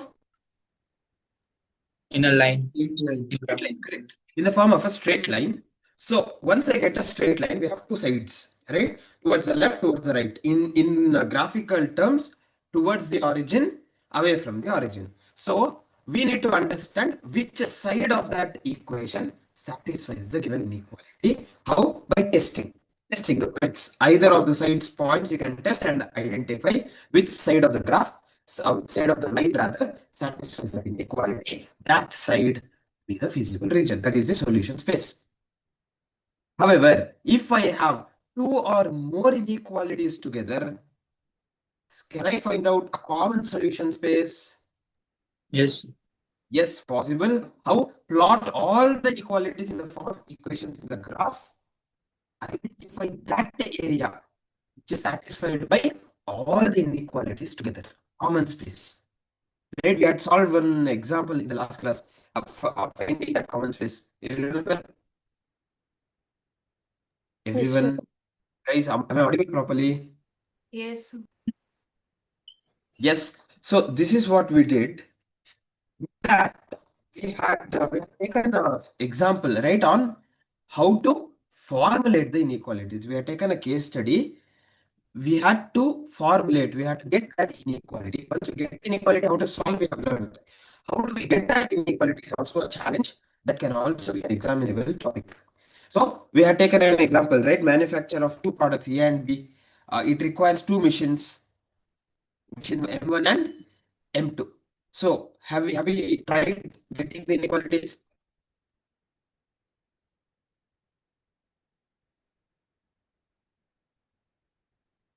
Audible? Sir, your wife still Voice is breaking. breaking, sir. Breaking. Okay.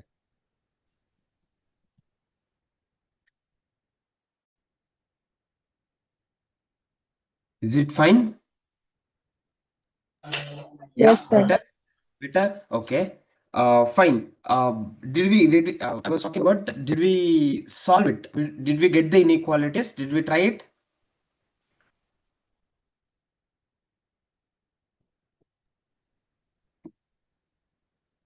Guys, are we there? Yes, sir. Yes, did we try it? It's fine if we've not got the right answers. That's absolutely fine. We didn't bother Yes. looking at that question at all. I got it. No, Pranav? Sir, I got it. You got it, Jivan. Good. Okay. You had. Okay, fine. Let's discuss. It's okay, fine. So what have they given us?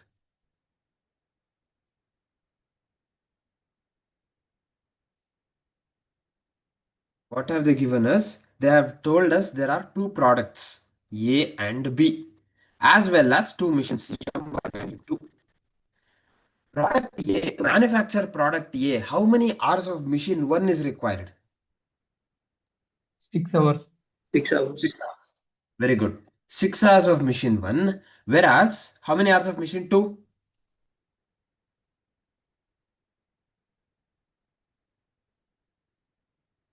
How many hours of machine 2? No, sir. 2 hours in machine 1. 2 hours And in 6 hours in machine machine.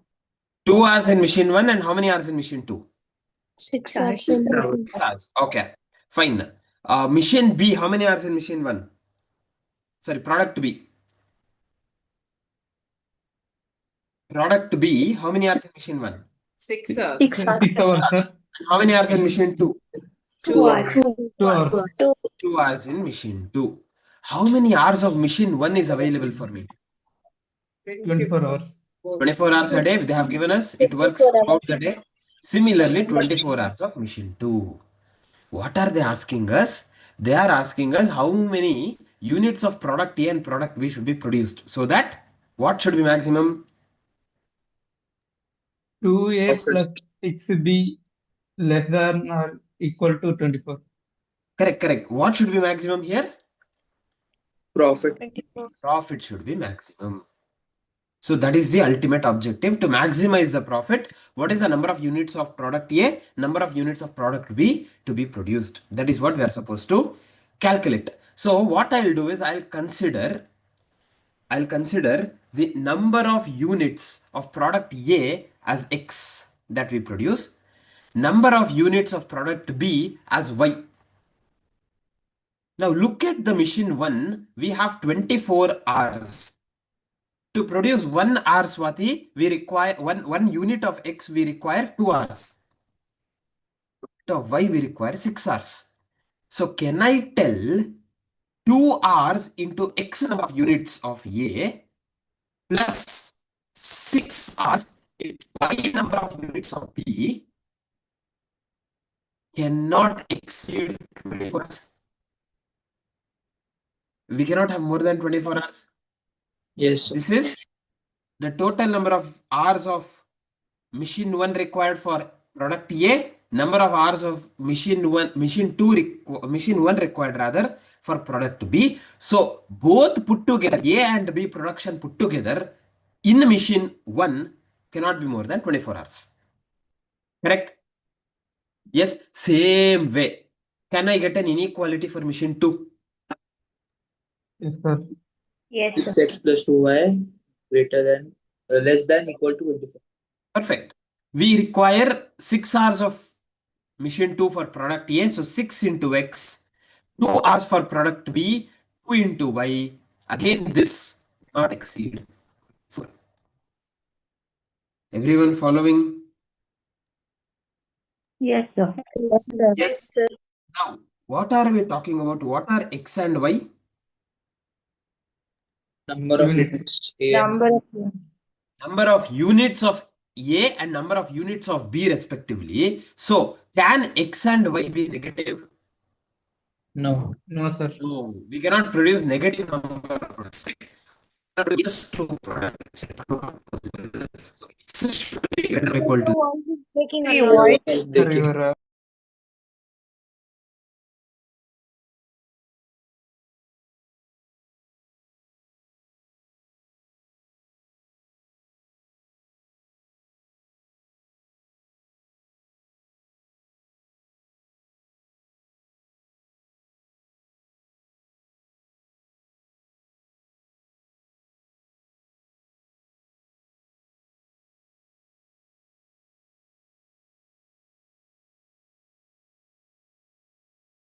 Is it better?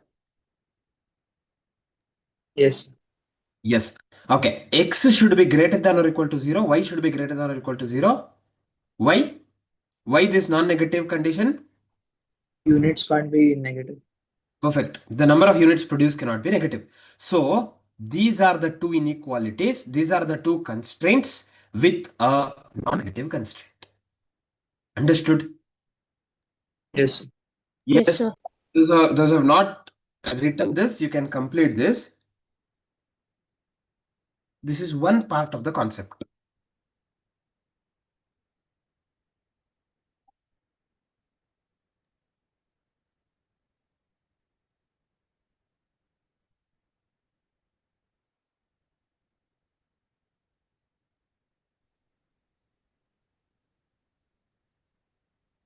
Anyone writing?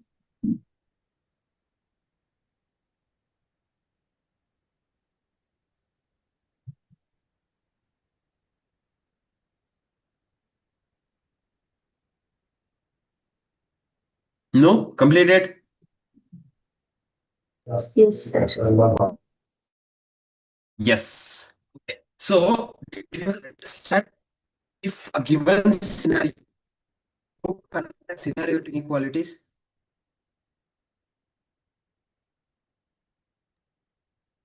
Not audible? You're now audible, it's okay, sir. sir. Audible? Yes, Yes, sir. sir. Sir. Yes. Yeah. So given if there is a given scenario, how to convert that scenario to inequality? Do you understand?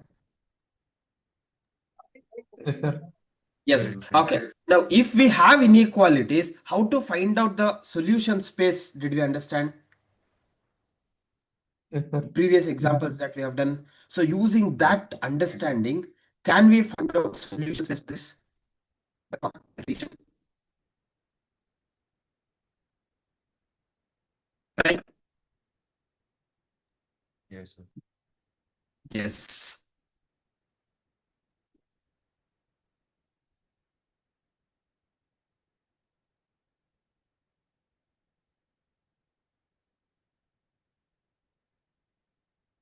Find out solution space. Kushal.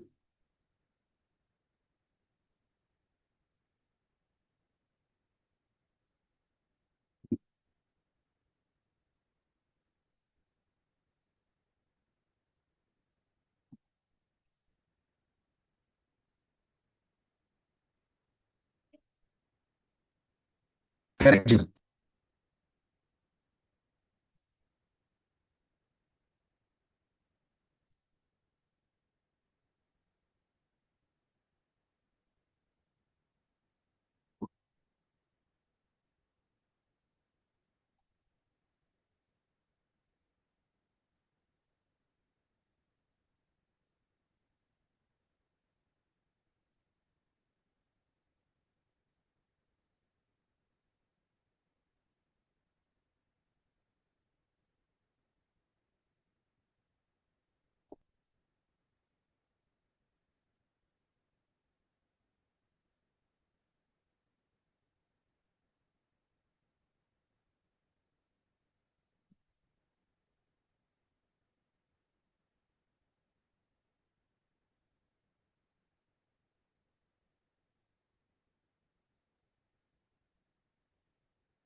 Very good. Correct.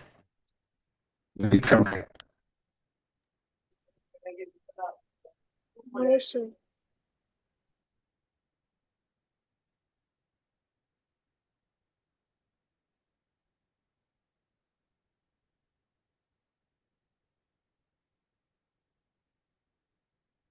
We will discuss about it. That's not it's in the PPE. We will discuss about it. So your Yeah. voice is breaking. It's breaking again. Yes, sir.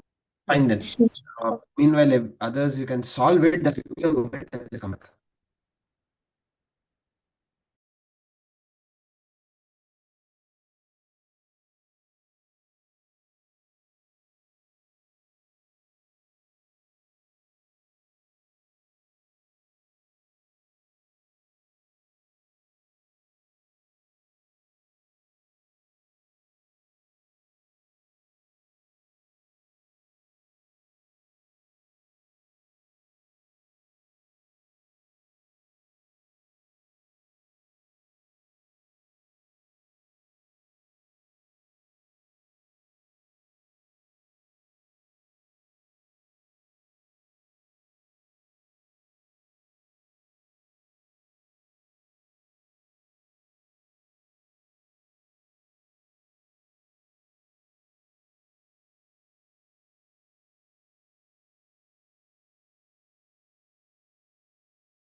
Complete. Yes. Audible? Yes. Yes. Okay, fine. We'll discuss the answers. Now, make me the co-host.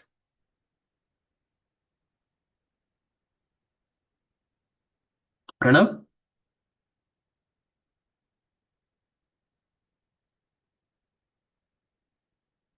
Yes, sir. Yeah, thank you.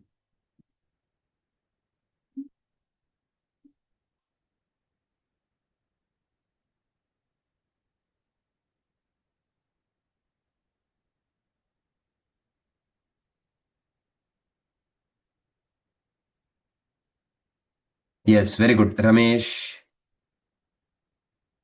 Kushal, correct answers. Okay, fine. So, what was the inequality we had? 2x plus 6y less than or equal to 24. 6x plus 2y less than or equal to 24.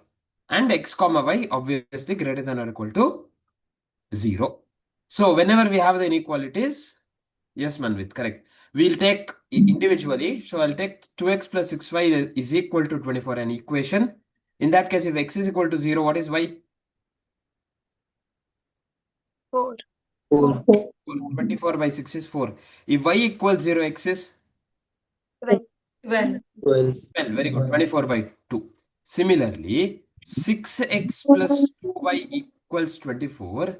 Here, if x is equal to 0, what is y? 12. 12. And if y equals 0, what is x?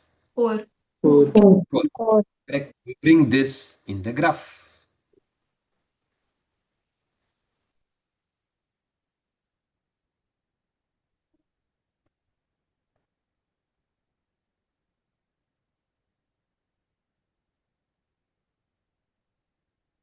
So if I consider this as the graph, x is 0, y is 4, x is 12, y is 0. This is the equation that we get, the first equation.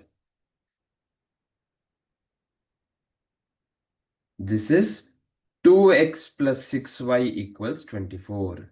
Now in this equation, which side of the equation satisfies the inequality? Left side towards origin. Towards the origin. Normally less than or equal to towards the origin only it should be there, but there are exceptions. Okay, so it's always better to test. So if I take a towards the origin number 2, point 2 comma 0, substitute that here. 2 into 2 plus 6 into 0. 2 2s are 4, 4 plus 0 is 4. Is 4 less than 24?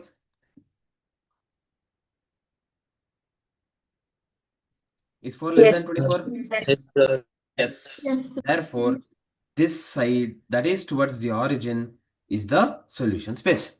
Likewise, the other equation x is 0, y is 12, x is 4 and y is 0.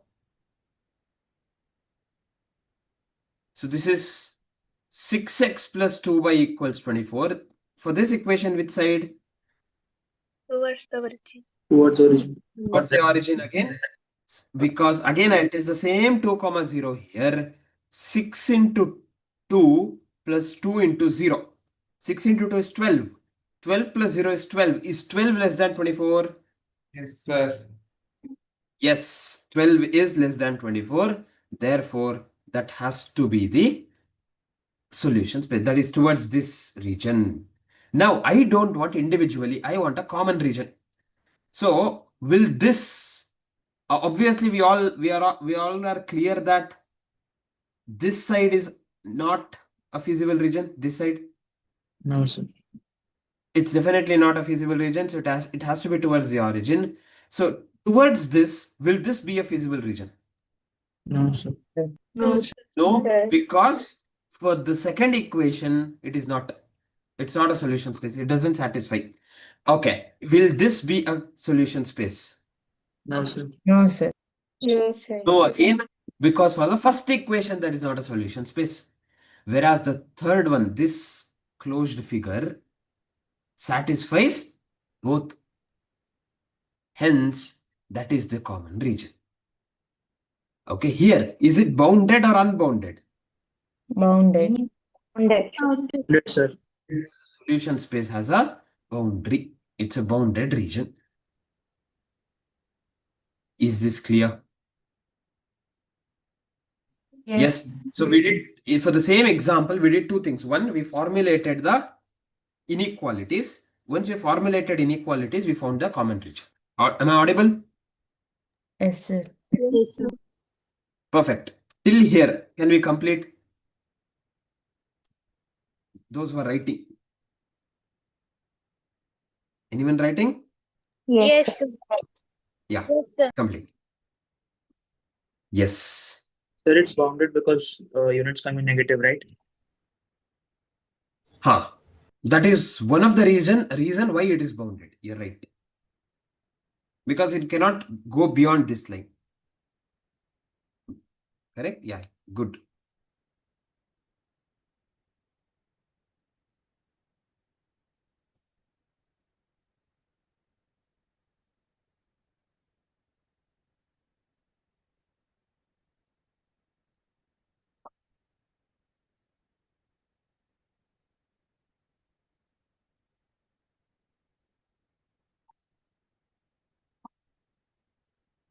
excuse me, sir. Yes, Pooja. Sir, the answer is bounded region or towards the origin? Which is the final Answer should see it the technically the answer would be it is a bounded region towards the origin. Both. Thank you.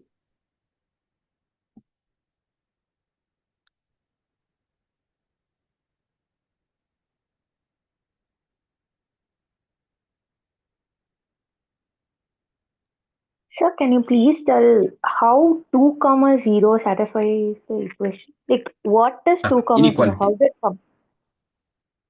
I'll explain, Ramani. See, when we have this equation, right? When we have this equation, there are two sides to this equation. One is towards the origin, one is away from the origin. Yes, So, sir. out of these two, only one of these sides will satisfy this inequality. Okay. Okay, which side satisfies, we have to test. So, since it has less than or equal to, normally towards the origin only should satisfy. That is one thumb rule. Okay, so what I'll do to clarify or to be confident of that presumption, I will select one of the points. See, towards the origin will have multiple points here, correct? It will have 2 comma 2, 1 comma 2, 2 comma 1, multiple points there. I will select one of those points. Always preferably select one of those on the x or y axis, so that will be easy for simplification. Here I have selected this point 2 comma 0. Is this point towards the origin, or in this, for this particular line, Yes. is it towards the origin or away from the origin? Towards the origin. Towards the origin. If 0 comma 6, Away from the origin. away from the origin, correct? So I It test can be 2 also, comma 0. sir, it Yes, can be also 4 comma 0, right? 100%. 100%. Till 10 comma 0, 11 comma 0. All those are towards the origin. Yes, sir. Which means the bounded region should be a satisfied one. Correct. That should, yes, that satisfies the given conditions. Yes, sir. Yes. Completed, guys? Everyone? Yes, sir. Yes. Now, if you look at this, what did we start with? We started with a scenario giving two products, two machines. We have only 24 hours for each machine. We have to produce the maximum number of X and Y, that is product A and B, so that we get, or so that we achieve maximum profit. That is the ultimate objective. Now here it says, given consideration, given constraints of, what is the constraint here? The number of hours of machinery, right? Given that constraint, this entire region satisfies the constraint. Meaning, if you produce any of the combination of number of units, it could be 0 comma 0, it could be 0 comma 1, 0 comma 2, 0 comma 3, 0 comma 4, or 1 comma 0, 2 comma 0, 3 comma 0, 4 comma 0, or anywhere in between, 2 comma 1, 2 comma 2, 2 comma 3, right? Any in between combinations, all those points satisfy this inequality. That means you will be able to produce these combination of units. However, what is our target? Our target is not to just produce the number of units. Rather, we have to get maximum profits. So the concept of LPP, linear programming problems, what does it tell us? Once we get this point, once we are at this point in the feasible region, in the solution space, the corner points that we get, one of those corner points will give you the maximum profit. That is the concept. One of those corner points. So what are we supposed to do? Identify the corner points. What are the corner points we have here? First, this, what is this point? Origin 0, 0. 0, comma 0. What is this point? 0, 0, comma 4. What is this point? 4, 0. 0. 4, comma 0. What would be this point? How will I get this point? By solving two equations. Very good, because this is a point found by intersection of those two equations. Right, this is the point of intersection of those two equations. So if I solve the two equations, I'll get that point. 6x plus, okay, I'll do it here. 6x plus 2y equals 24. 2x plus 6y equals 24. So either of the equations I have to multiply by 3. I go with the second equation. 6x plus 2y equals 24. 6x plus 18y equals 24. 3s are 72. So I'll subtract the second equation from the first. 6x minus 6x cancelled. 2 minus 18 is minus 16y. 24 minus 72 is minus 48. So y is minus 48 by minus 16. Y is 3. If y is 3, substitute in x. That's what we have done in the previous chapter. Remember? Yes, sir. Yes, everyone following? Yes, sir. Yes, sir. Yes. How many of us are sleeping? No, sir. If they No. are sleeping, how will they answer? Right? That's a common sense we should have. Right? So, okay, fine. So we get x3 and y3. So can I say this point as 3, 3? Yes. Now Yes. tell me, what is this 3, 3? When I say what is 3, 3 there, what does that represent? Sir, intersection point. Number. Correct. No, forget about these intersection points. Forget about these. Now I have 4 points, right? Here, what does 0, 4 represent? What does 0, 4 mean? Unit. Extent. Same unit of product. 0 units of A and 4 units of I. Units. Perfect. So if 0, 4 is selected, what does that mean? We have to produce 0 units of product A and 4 units of product B. Similarly, 3, 3 means? 3 units of product A. 3 units. 3 units of 3 units of product A and 3 units of product B. Perfect. Correct. So using that logic, one among these should be the answer. How do we find out the answer? They have given us the profit that each unit of product A and each unit of product B gives us. So we have to test. What is per unit profit of product A? 5. 5 rupees. 5 rupees.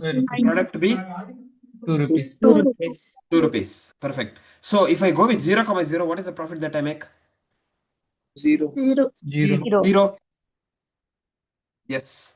If I go with 0, 4, profit from product A is 0. 0 into 5 is 0. Profit from product B is 8. 8.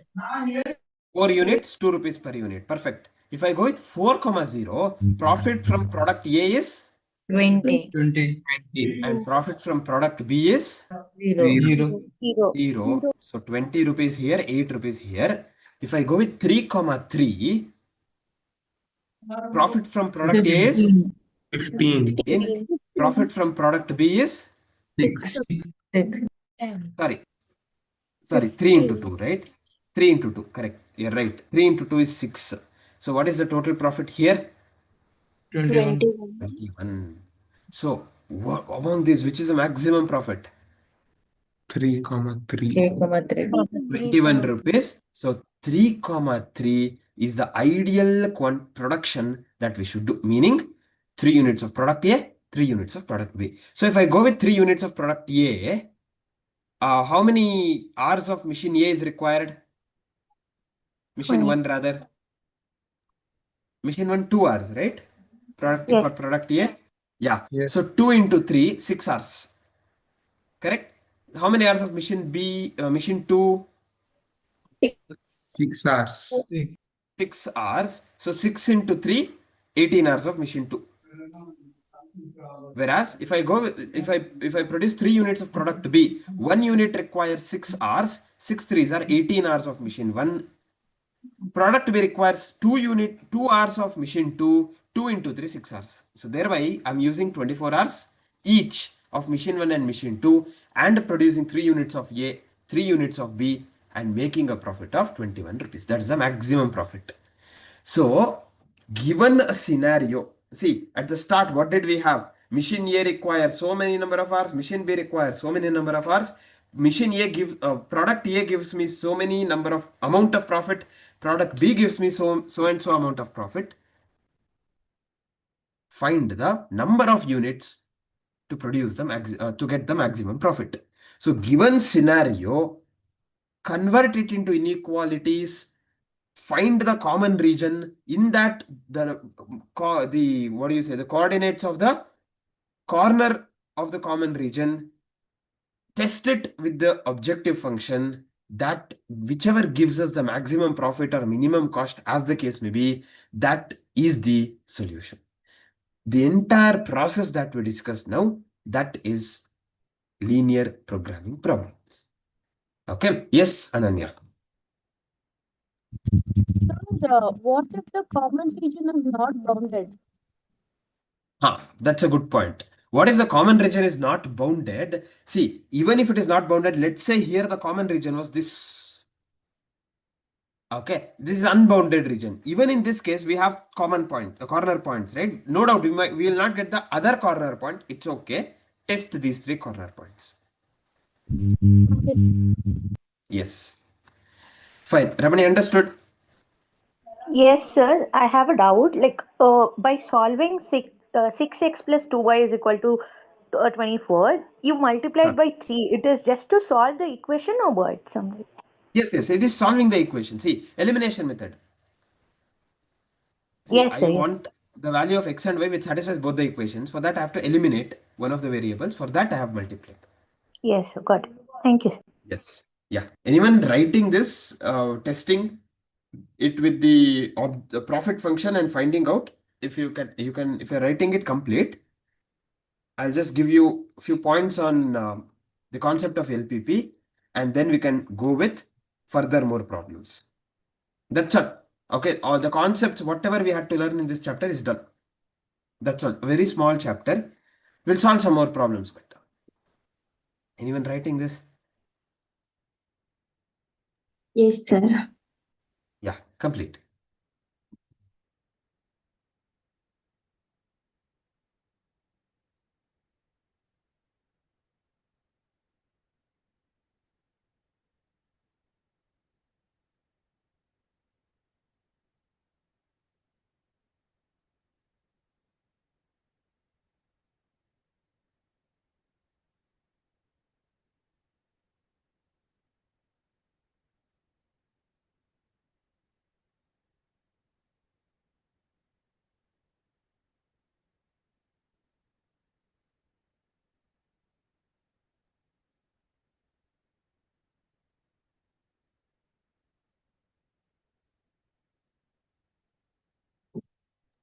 Complete, sir. Yeah. Okay. If that's the case, can we write down?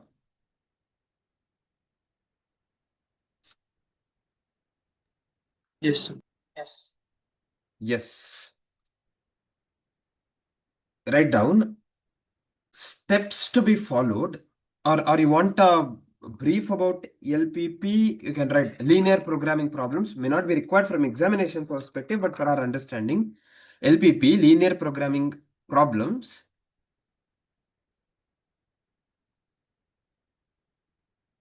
Linear programming problems is a technique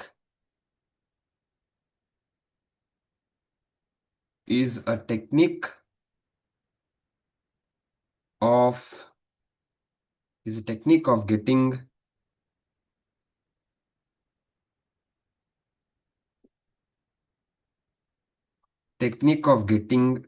solution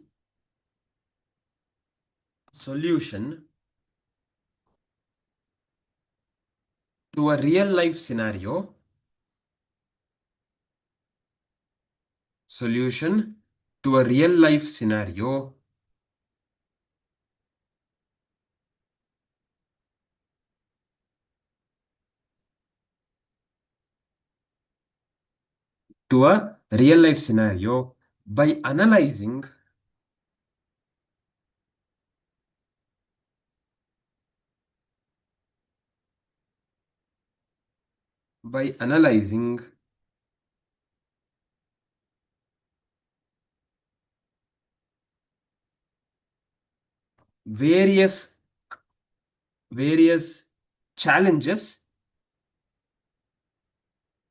by analyzing various challenges within brackets constraints.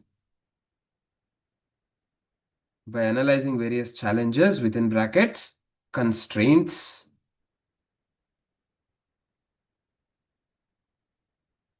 close the bracket,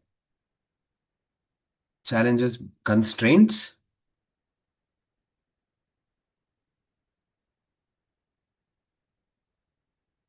given in that scenario.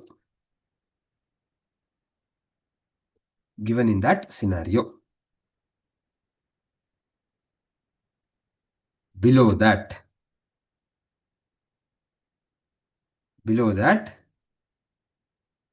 steps to be followed.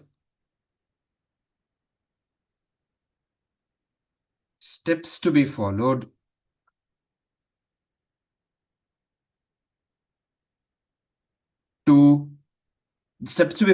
under graphical method.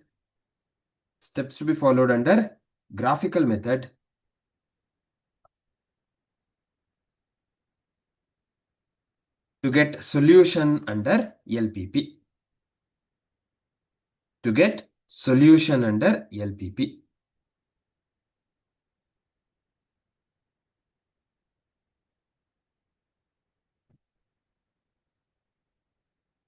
Below that, step number one.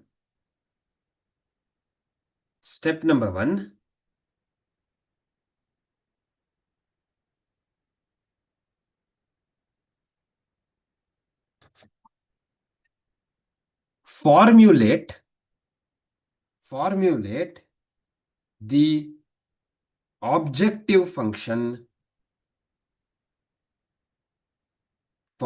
the objective function.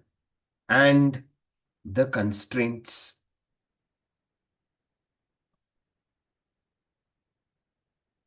Formulate the objective function and the constraints. Below that, and the constraints within brackets, inequalities. Constraints will always be in the form of inequalities. So normally constraints will be in the form of lack of resources, like number of hours will be a target wherein limited number of hours to be worked, or they can give you a target production also. Minimum you have to produce so and so number of units in a day, right? That can also be a constraint. Minimum number of production or maximum number of resources, either way. Step number 2. Plot the constraints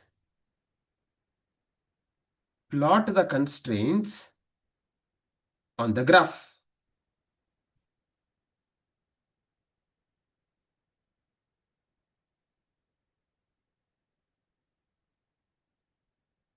Plot the constraints on the graph using the help of straight lines.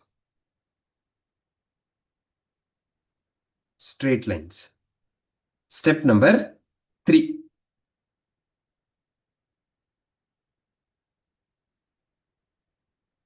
Step number 3, identify the common region.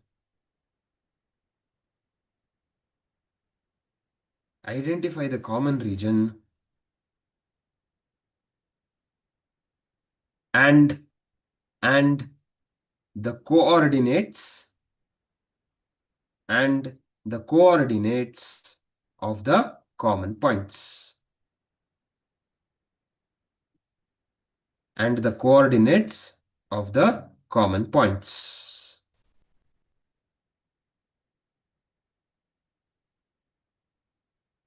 Coordinates of the common point, corner points, coordinates of the corner points. That was step number 3. 3. Next, step number 4. Step number 4, test the corner points.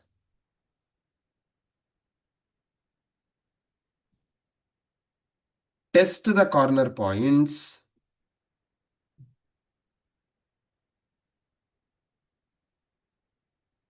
Test the corner points and identify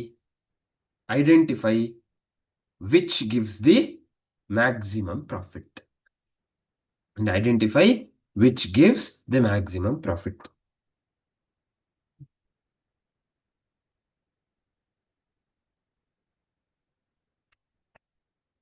Everyone clear with that? Yes, so that gives us the summary of what we have done with regard to the previous example. Any doubts still here? No? Everyone following? Yes. Yes, sir. Yes. Okay. So if that's the case, can we take one more example? Yes, write down. Yeah, write down. A company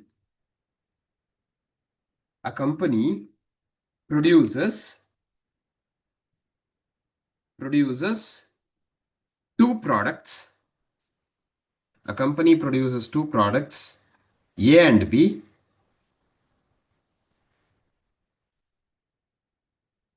Two products, A and B.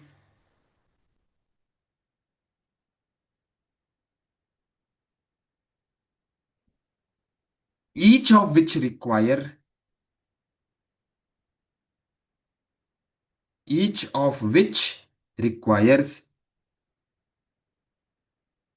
processing in two machines. Each of which require processing in two machines. Full stop. First mission can be used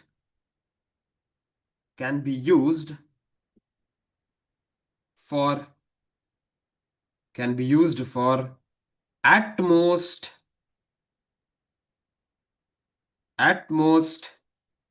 60 hours. Can be used for at most 60 hours. And second mission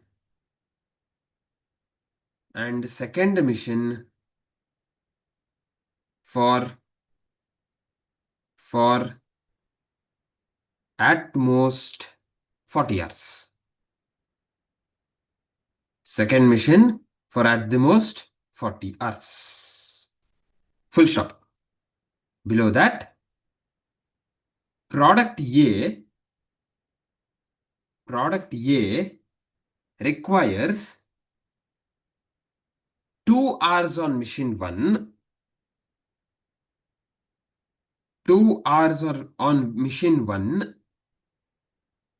and 1 hour on machine 2. 1 hour on machine 2.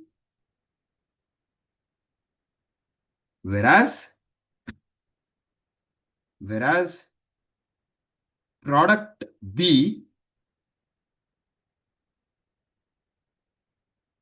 product B requires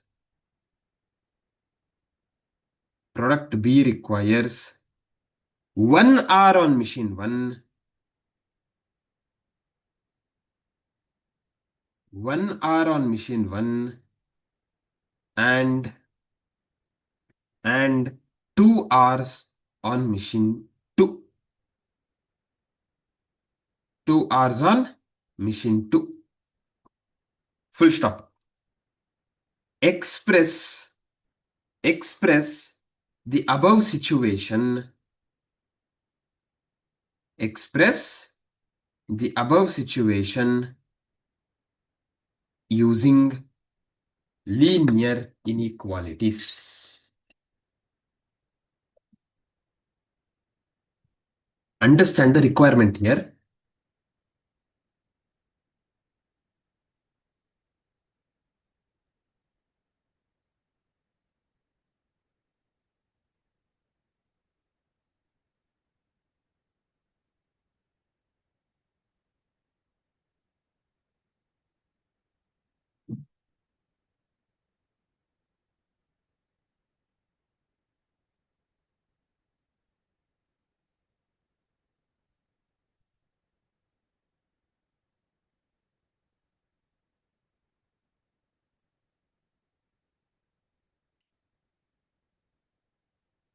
Excellent, Lahari. That's the answer.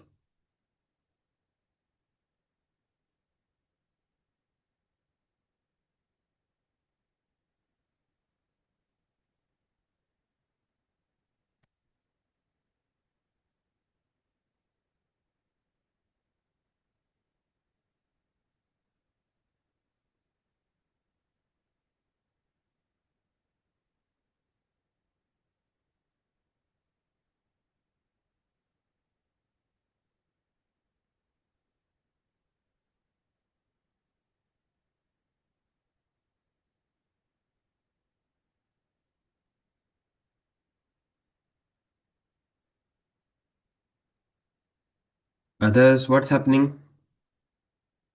Are we getting it?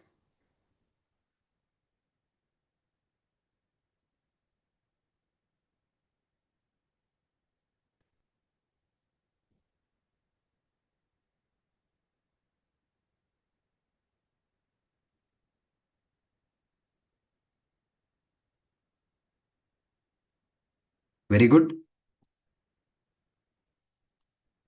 Kushal, Dhanush Hegde, correct answers. Yes, Vikram.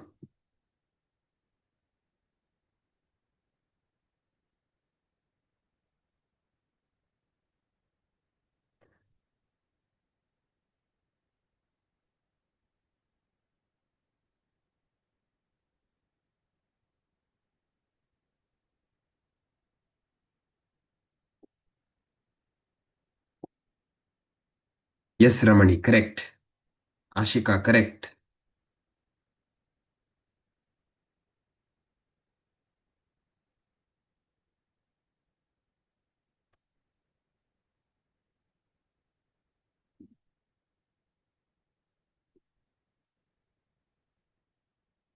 Manvit, correct.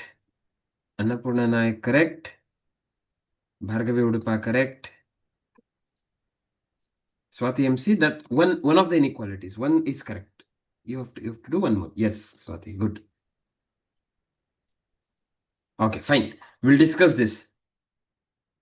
Now, what have they given us? They have told there are two products A and B as well as two machines M1 and M2. Now, what is the total capacity of first machine?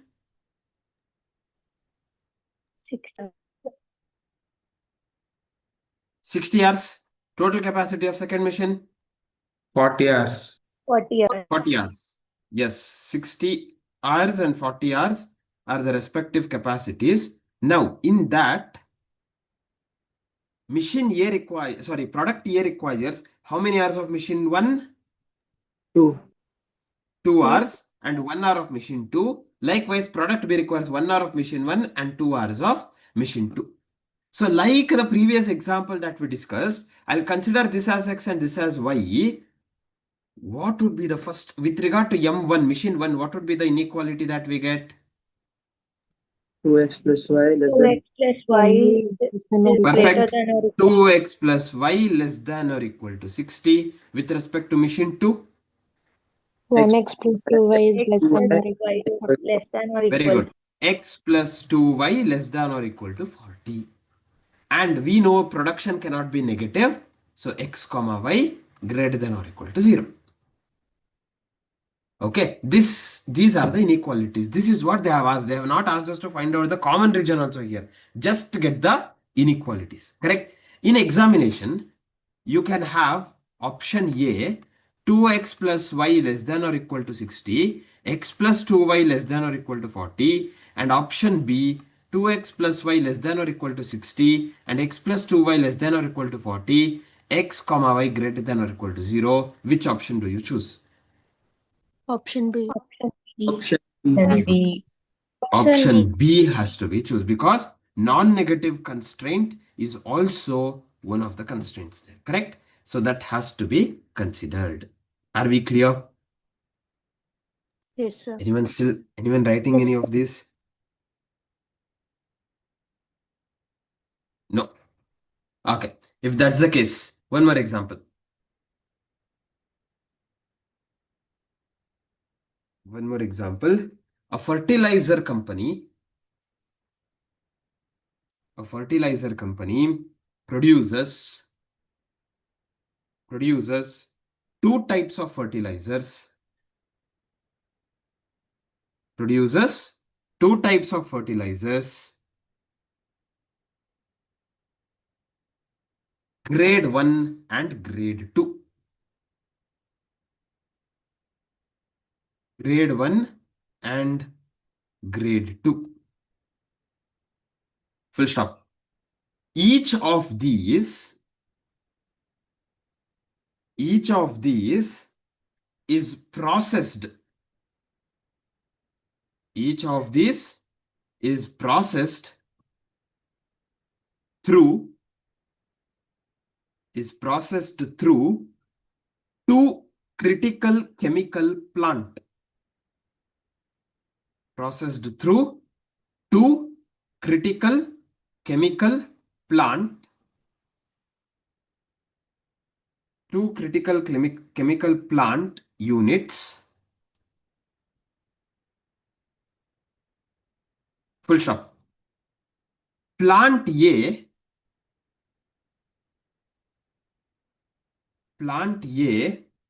has maximum 120 hours available. Plant A has maximum 120 hours available in a week. In a week. Full stop. Plant B has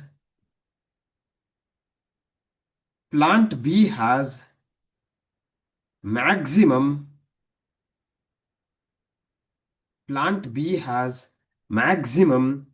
180 hours available. Maximum 180 hours available in a week.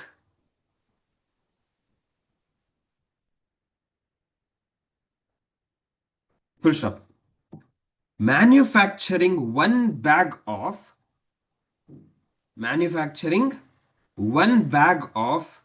grade 1 fertilizer. One bag of grade 1 fertilizer requires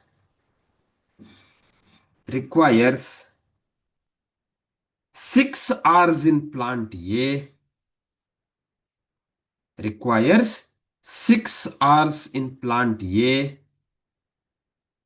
and 4 hours in plant B. 6 hours in plant A and 4 hours in plant B. Full stop. Manufacturing one bag of grade 2 fertilizers. Manufacturing one bag of grade 2 fertilizers require 3 hours in plant A, 3 hours in plant A and 10 hours in plant B. 10 hours in plant B. Express this in linear inequalities. Again, the requirement is different. Express this in linear inequalities.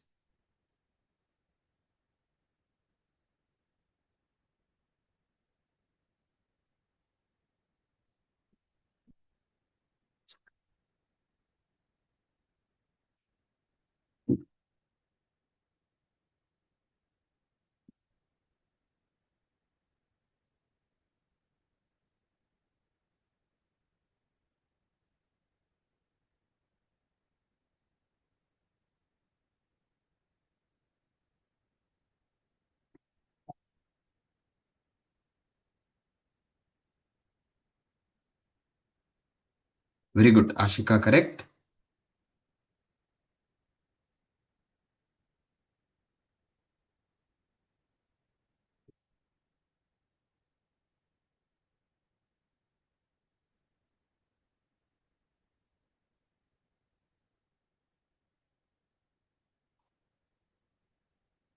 Vikram, correct? Dhanush Hegde, correct? Just recheck the non-negativity there, Dhanush. Perfect, Vikram. Yes, Lahari, correct?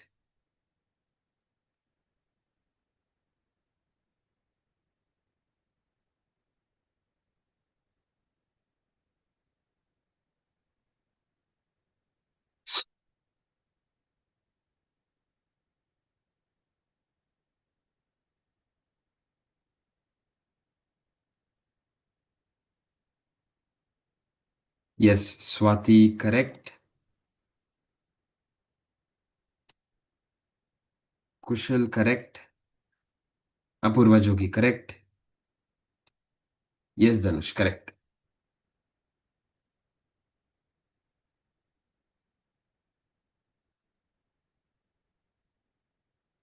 Okay, fine. So again, we'll discuss this.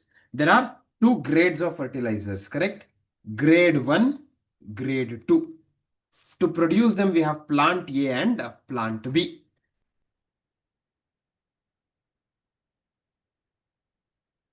Manvit, I think you have to recheck. You have mixed it. Yes, Ramani, correct. Yes, Pujashri, correct. So here, now to produce the first grade 1 unit of grade 1, how many hours of plant A required? 6 hours. 6 hours. Plant B? 3 hours. 3 hours or 4 hours? 4 hours. 4 hours. For grade 1, plant B, 4 hours. For grade 2, plant A? 3 hours. 3 hours. Plant B? 10 hours. 10 hours. Perfect. So total maximum for A is? 120 hours. 120. Maximum for B is? 180. 180. 180. So what we do, we consider this as X, this as Y. For machine or plant A, the constraint would be 6x plus 3y less than or equal to 120. And for plant B, the constraint would be 4x plus 10y less than or Is equal less. to 180. That's what we get, everyone? Yes. Yes, sir. Yes. Perfect. And obviously we cannot produce negative number of units. So x comma y greater than or equal to 0. Anyone has any doubt still here? Sir, will simplifying the equation change the value? Like divide by It 3? will. So first point is simplifying the equation. Is it required? The answer may not be. Even if you simplify, the condition remains the same. So if you divide this entire equation by 2, you will still get 3x plus, okay, this cannot be simplified. I can divide it by 3. Yeah, then I can get 2x plus y less than or equal to 40. Yes, it's still the same inequality. Doesn't matter. Yeah, okay, sir. Clear? Can I look into one more example? Yes, sir. Yes. Let's say we have 5x plus 4y is greater than or equal to 9. X plus y is greater than or equal to 3. X comma y greater than or equal to 0. They themselves have given us the inequality. Identify the common region. That's the question now. The requirement changed.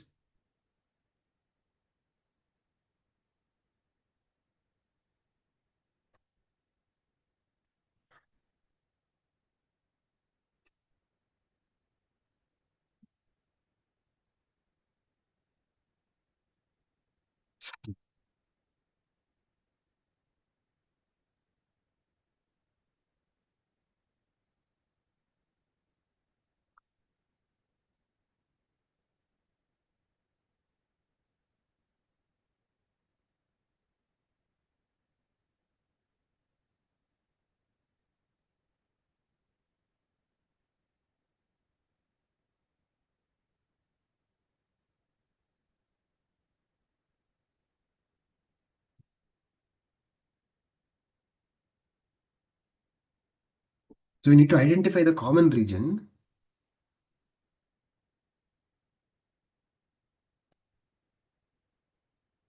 Yes, G1, correct.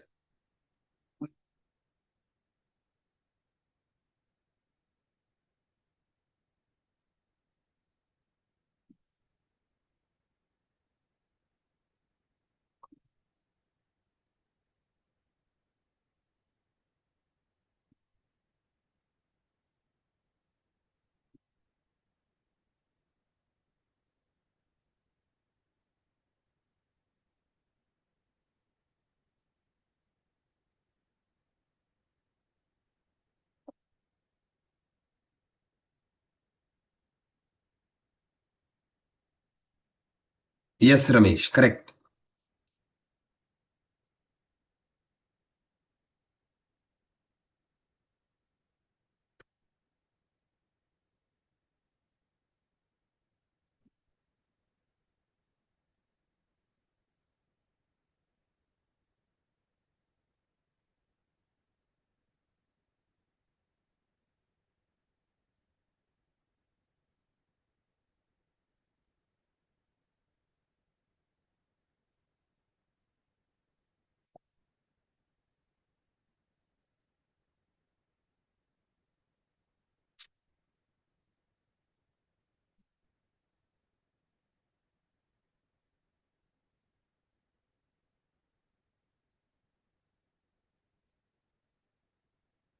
No, no, Vikram.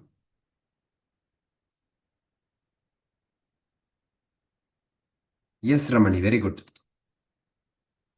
Yes, Kushal, correct. Yes, Annapurna Nayak, correct.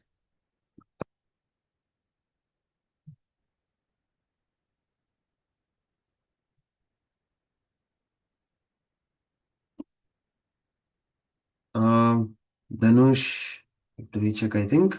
Yes, Chinmay KS, correct. Okay, fine. We'll discuss this. Simple. 5x plus 4y equals 9. To identify the common origin, I want graph, correct? 5x plus 4y equals 9. If x is 0, what is y? 9/4. 9 9 by by 4. 9 by 4 is nothing but 2.25. 2.25. Whereas if y is 0, x is 1.8. 9 by 5, which is 1.8. Perfect. Whereas if I take one more equation, x plus y equals 3. If x is 0, y is 3. Y is 0, x is 3. So I get a small values graph here. I just want 1, 2, 3. 1, 2, 3. X0, Y3. X3, Y0. This is the second equation. X plus y equals 3. X is 0, y is 2.25. X is 1.8, y is 0. This is the second equation. X plus y equal to 3. Now if you look at this, the first equation 5x plus 4y greater than or equal to 9. So normally whenever it is greater than, feasible region should be away from the origin. However, we'll test it. So which is the first equation? 5x, sorry, this is not x plus y, this is 5x plus 4y, right? 5x plus 4y equal to 9. I'll take one of the points away from the origin. Let's say I take this 4 comma 0. If I take 4 comma 0 and test it here, 5 into 4 plus 4 into 0, what is 5 into 4? 20. 20 plus 0 is 20. Is 20 greater than 9? Yes, sir. Yes. Yes. That means away from the origin, satisfied. Same way, x plus y greater than or equal to 3. I test the same point 4 comma 0. X is 4. 4 plus 0 is 4. Is 4 greater than or equal to 3? Is 4 greater than 3? Yes. That means this also should be away from the origin. So can I say the entire area after this equation x plus y equals 3 satisfies both the inequalities? Common region? Yes. Yes. Now is this bounded or unbounded? Unbounded. Bounded. Unbounded. Yes. Are we clear? Did everyone understand this? Yes. Yes. Yes, Anyone sir. writing? Yes, sir. Yeah, complete. Complete.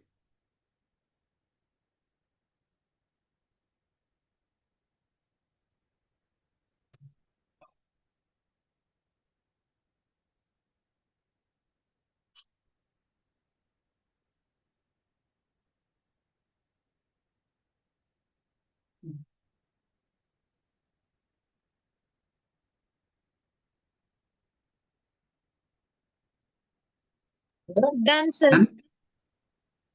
Okay. One more example. X plus 2y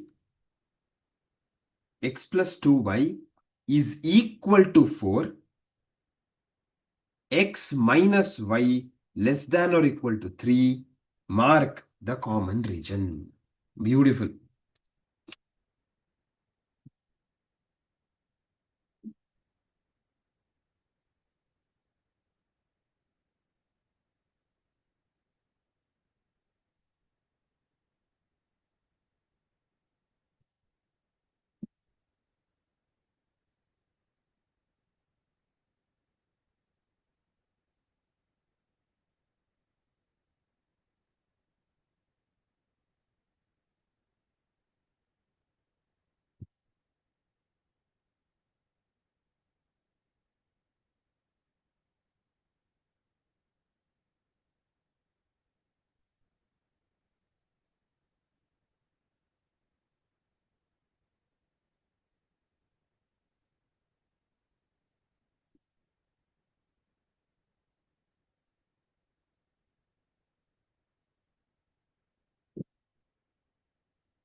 No Jeevan? No Ramesh? This is where we have to be careful there, given information.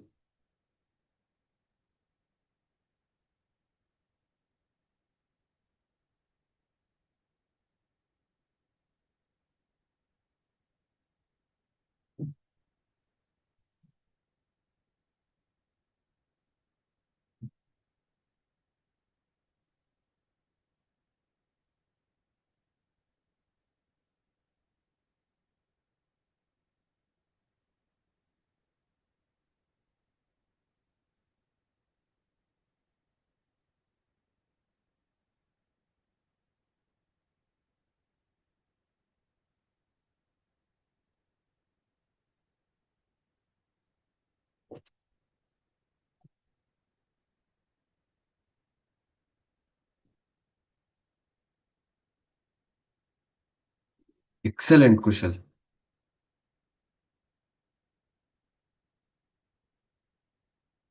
No, Pujashri.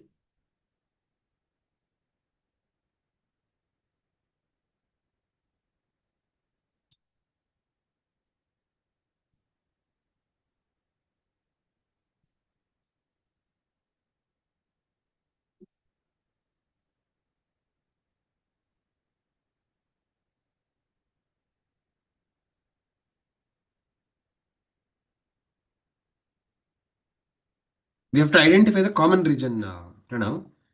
That's the requirement.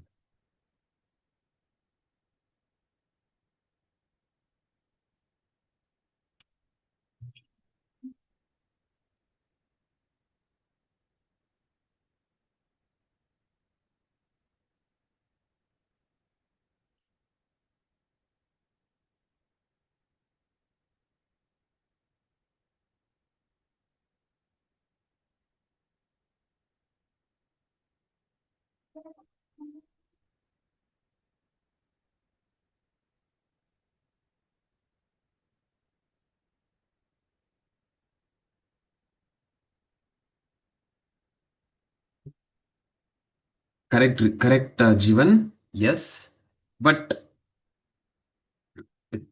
you still have further more to analyze there.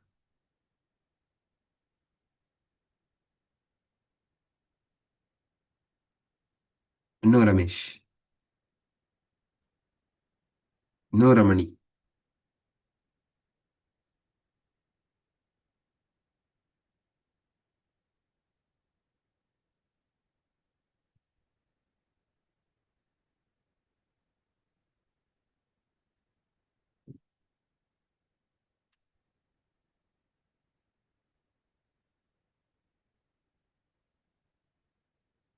Okay, fine. We'll discuss this. Now, if you look at the first one, it's not an inequality, it's an equation. Correct? So, 2x plus 4y equals 4.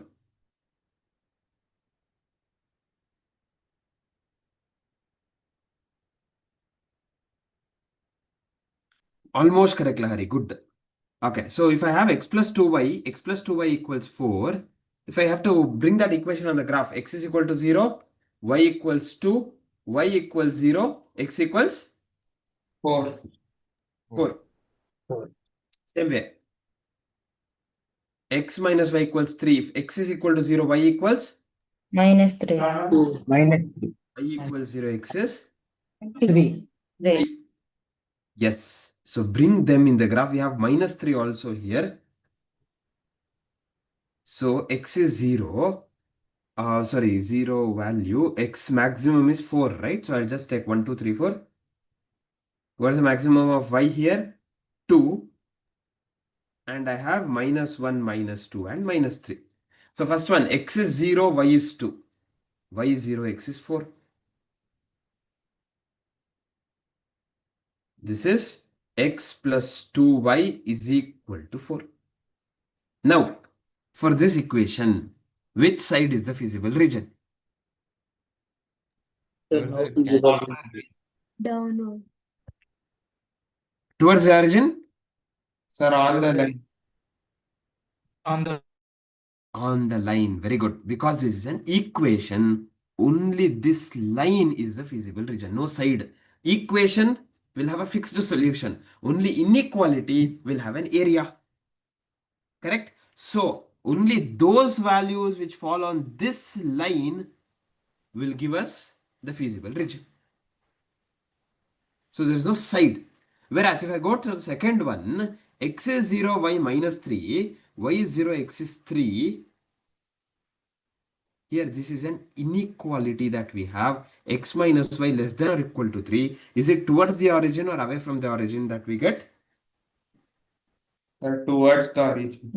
Towards the origin. Here, correct, towards the origin. How? Test. Take 1, 0. 1 minus 0 is 1. Is 1 less than 3?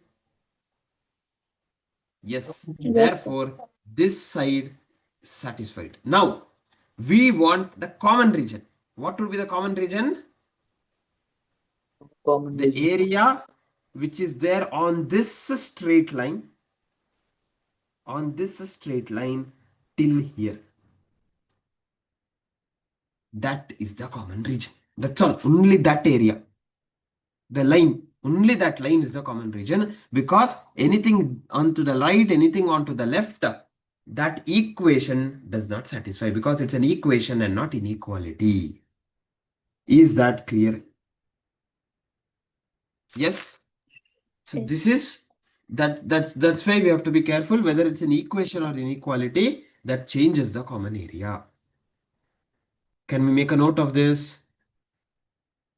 Yes, sir. Yes. Complete.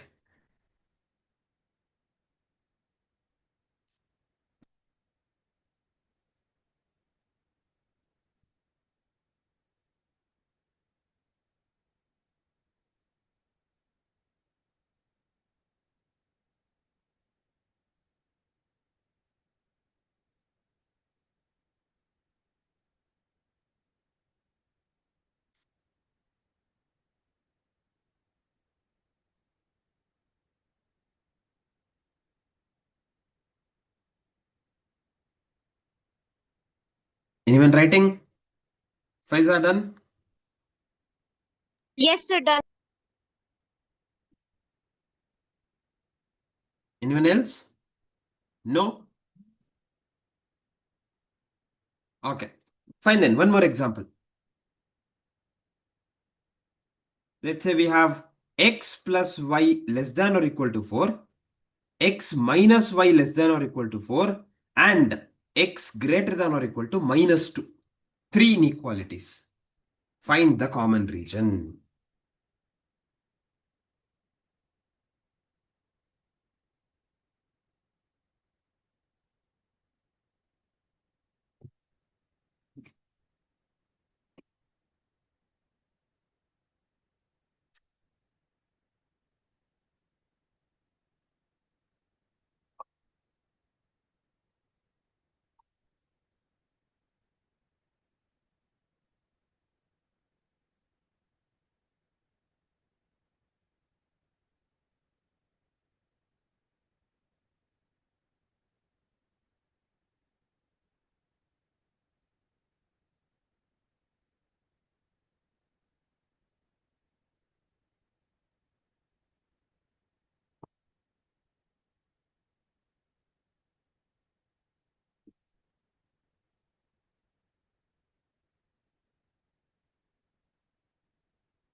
Anyone with the feasible solution?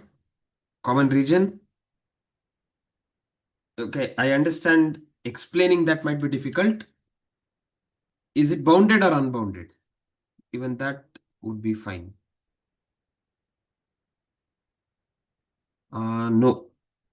Things to... No, I think Jivan.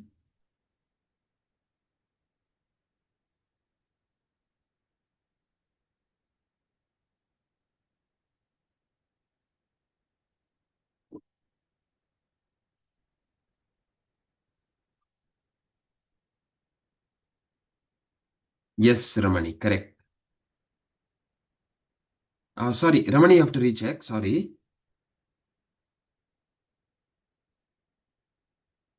Sir, it is overlapping. It is out of the x and y axis, right?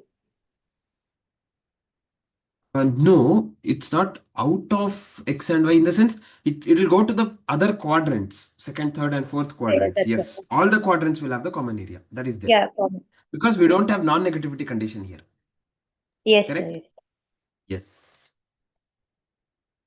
I think Pranav, you have to recheck. No Kushal. No Chinmay. Yes, Apurva, correct. No Dhanush.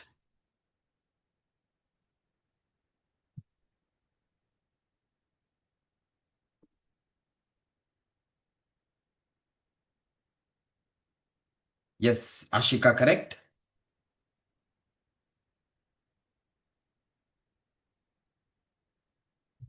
Okay, we'll discuss this. See, we have x plus y equals 4.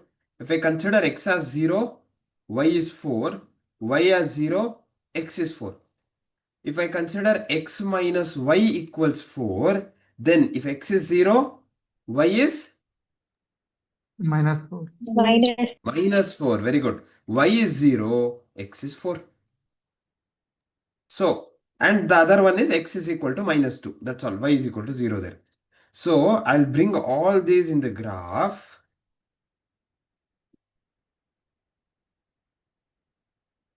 We get 1, 2, 3, 4, -1, -2, -3, and -4.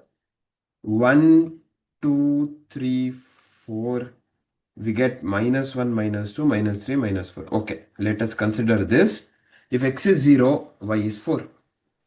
If x is 4, y is 0. So this is 1. This is x plus y less than or equal to 4. Likewise, if x is 0, y is -4. If x is 4, y is 0. Correct? This is one more. This is x minus y equals 4. So it will go on here. Then what is the next one? X is equal to -2. Yes. So we get, if I audible, am I audible now? Yes, sir. Yes, sir. So if I draw a straight line here,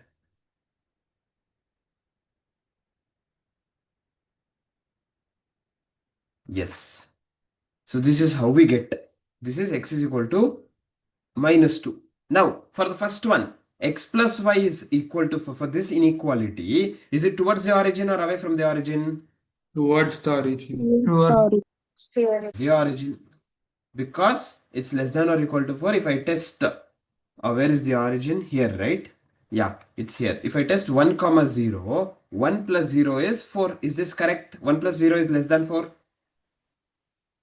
Yes, 1 is less than 4. Therefore, it has to be towards the origin. Whereas for the second equation, this one, x minus y less than or equal to 4, is it towards the origin? Yes, sir. Yes, again, I'll test the same 1 comma 0. Is 1 minus 0 1? Is 1 less than or less than 4? The answer is yes. Again, it has to be towards the origin. And here, x is equal to -2. X is greater than or equal to -2. That means again, this is towards the right, towards the origin given. So, if you look at this, the common region would be everything inside this triangle. That is the common region. Are we following? Yes, sir. Sir, I thought the third one was the condition for x.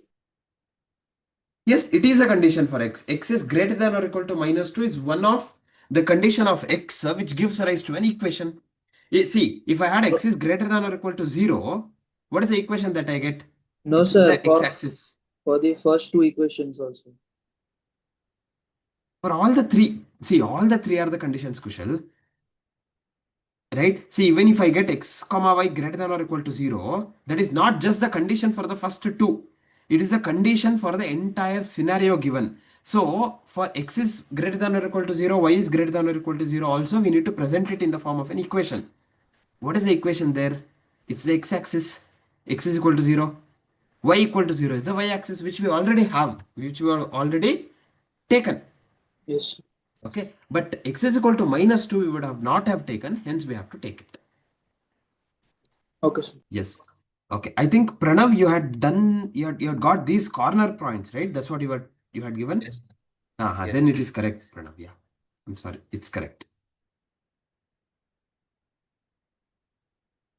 Fine. Sir, Anyone but writing is there a this? different, Yeah.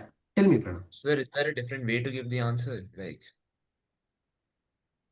As such, it's, you see, there's no one standard structure of giving the answers here. It's basically, we need not bother about that because in the examination we have the options, choosing the option, so it doesn't matter.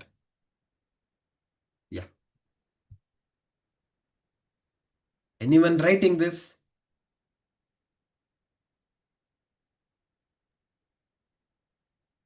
Everyone done? Very good. Yes, sir. Okay, one more example.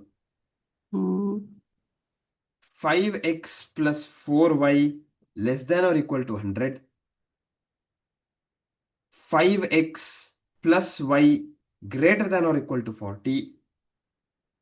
3x plus 5y less than or equal to 75. X, y greater than or equal to 0. Identify the common region.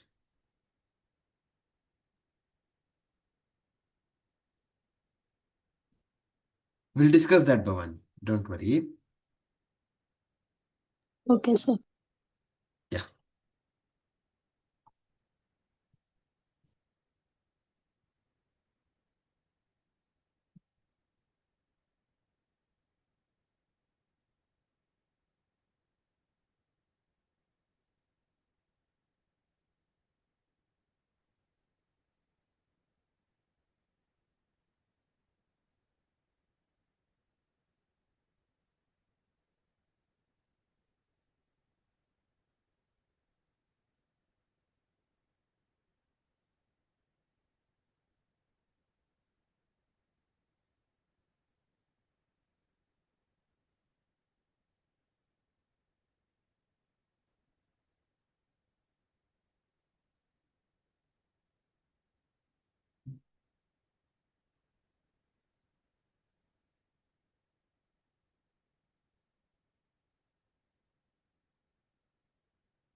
Very good. Ramani, correct?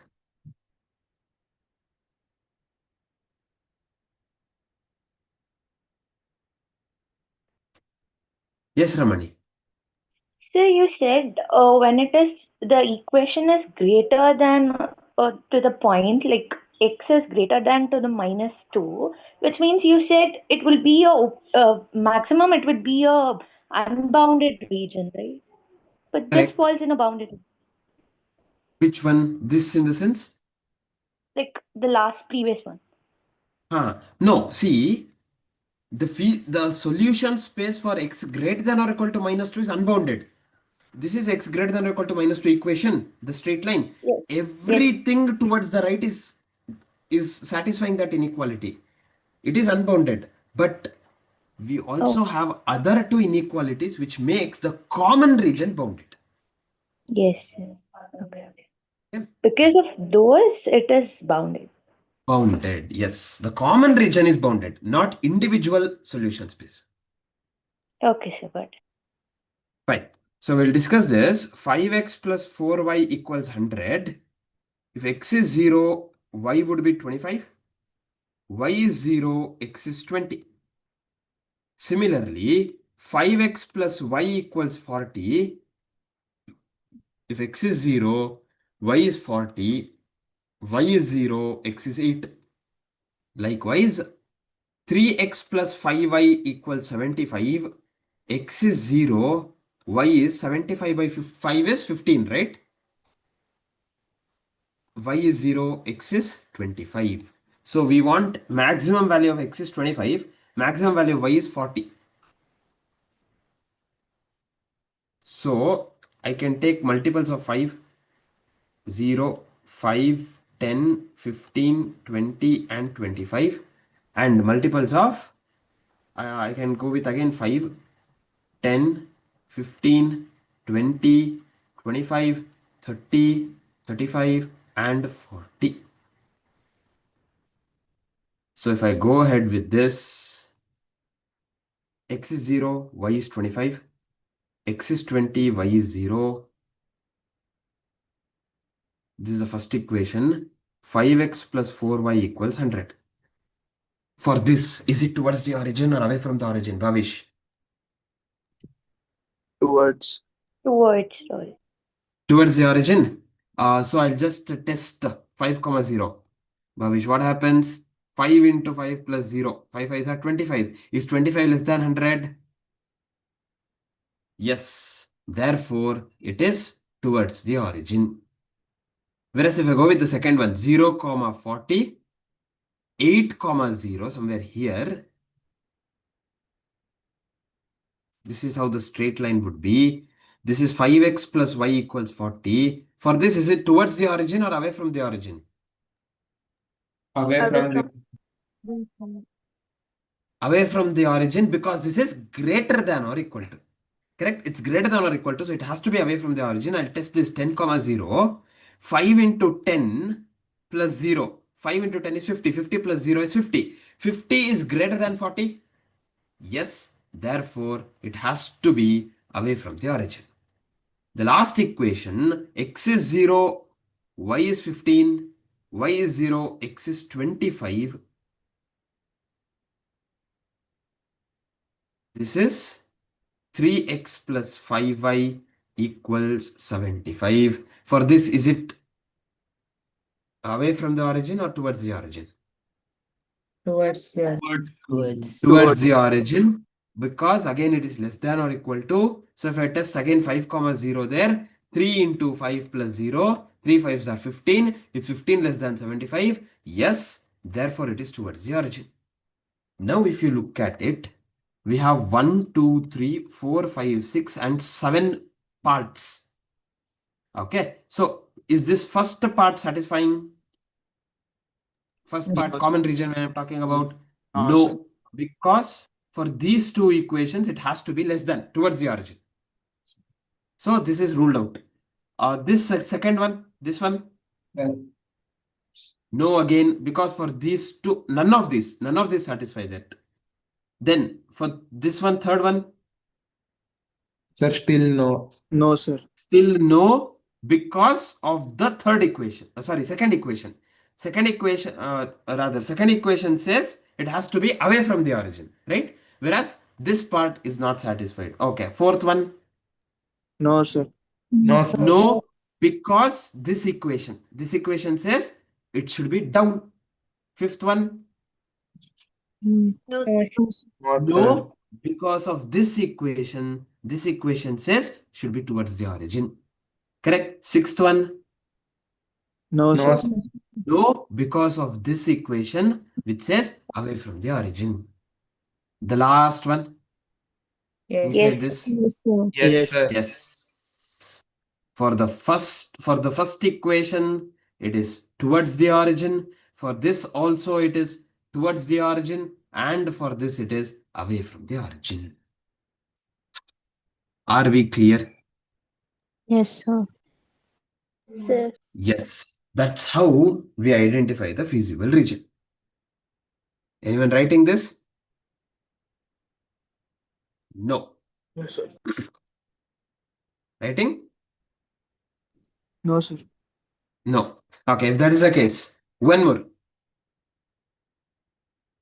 One more example. I'll do it in a different slide. We have 5x plus 8y less than or equal to 2000, x less than or equal to 175, 7x plus 4y less than or equal to 1400, y less than or equal to 225, x comma y greater than or equal to 0. Same, identify the common region.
Very good, Lahari.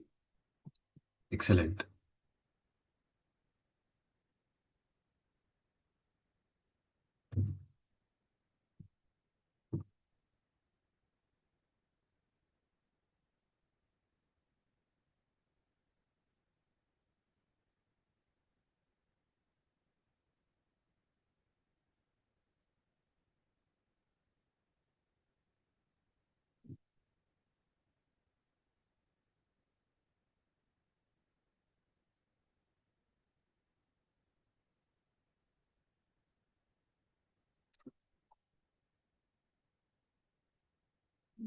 Okay, we'll discuss the answer for this. We get 5x plus 8y equals 2000. So if x is 0, what is y?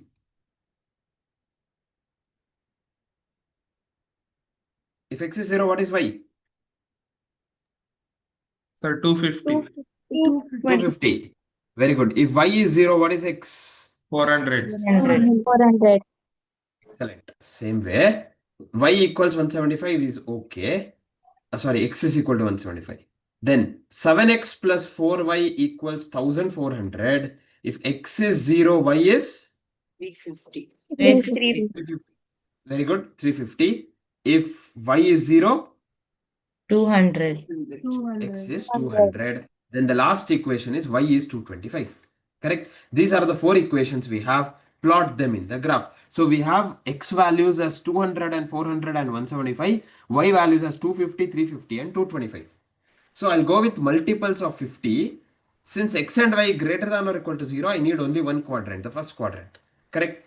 So I have 50, 100, 150, 200, 250, 300, 350, 400, 50, 100, 150, 200, 250, 300, 350, 400.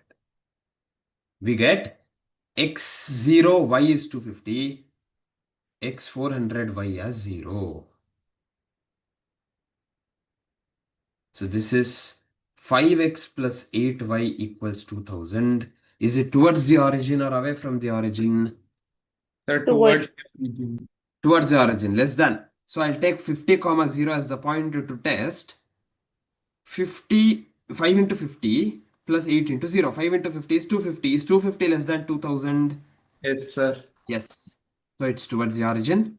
Then we have x is equal to 175. 175 is somewhere here.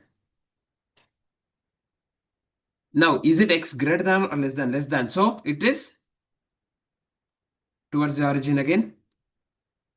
Similarly, x is equal to 0, y is 350, x is 200, y is 0. Draw a straight line. This is 7x plus 4y equals 1400. Now, this is towards the origin or away from the origin? Sir, towards the origin. Towards the origin again, because this is less than, I'll test 50, 0 to this. 7 into 50 plus 4 into 0. 7 into 50 is 350. Is 350 less than 1400? Yes. So it is towards the origin. And y is less than or equal to 225. 225 is here. I'll draw a line horizontally. So y equals 225. Is it towards the origin or away from the origin? Sir, towards the origin. Again, very good. Because it's less than again, correct? So, if you look at the common region, it starts from here. It stops at this point. It goes, stops at this point, goes again, stops at this point, and reaches the x-axis, right? This is the common region because everything is towards the origin. Yes. Did everyone understand this? Yes, sir. Yes, sir. Yes, very good. Yes, so that's how we need to approach. Okay, this is how the questions can be, not beyond this. Okay, so this is the level of standard the questions would be in the examination as well. Anyone writing this? Yes. Yeah, complete.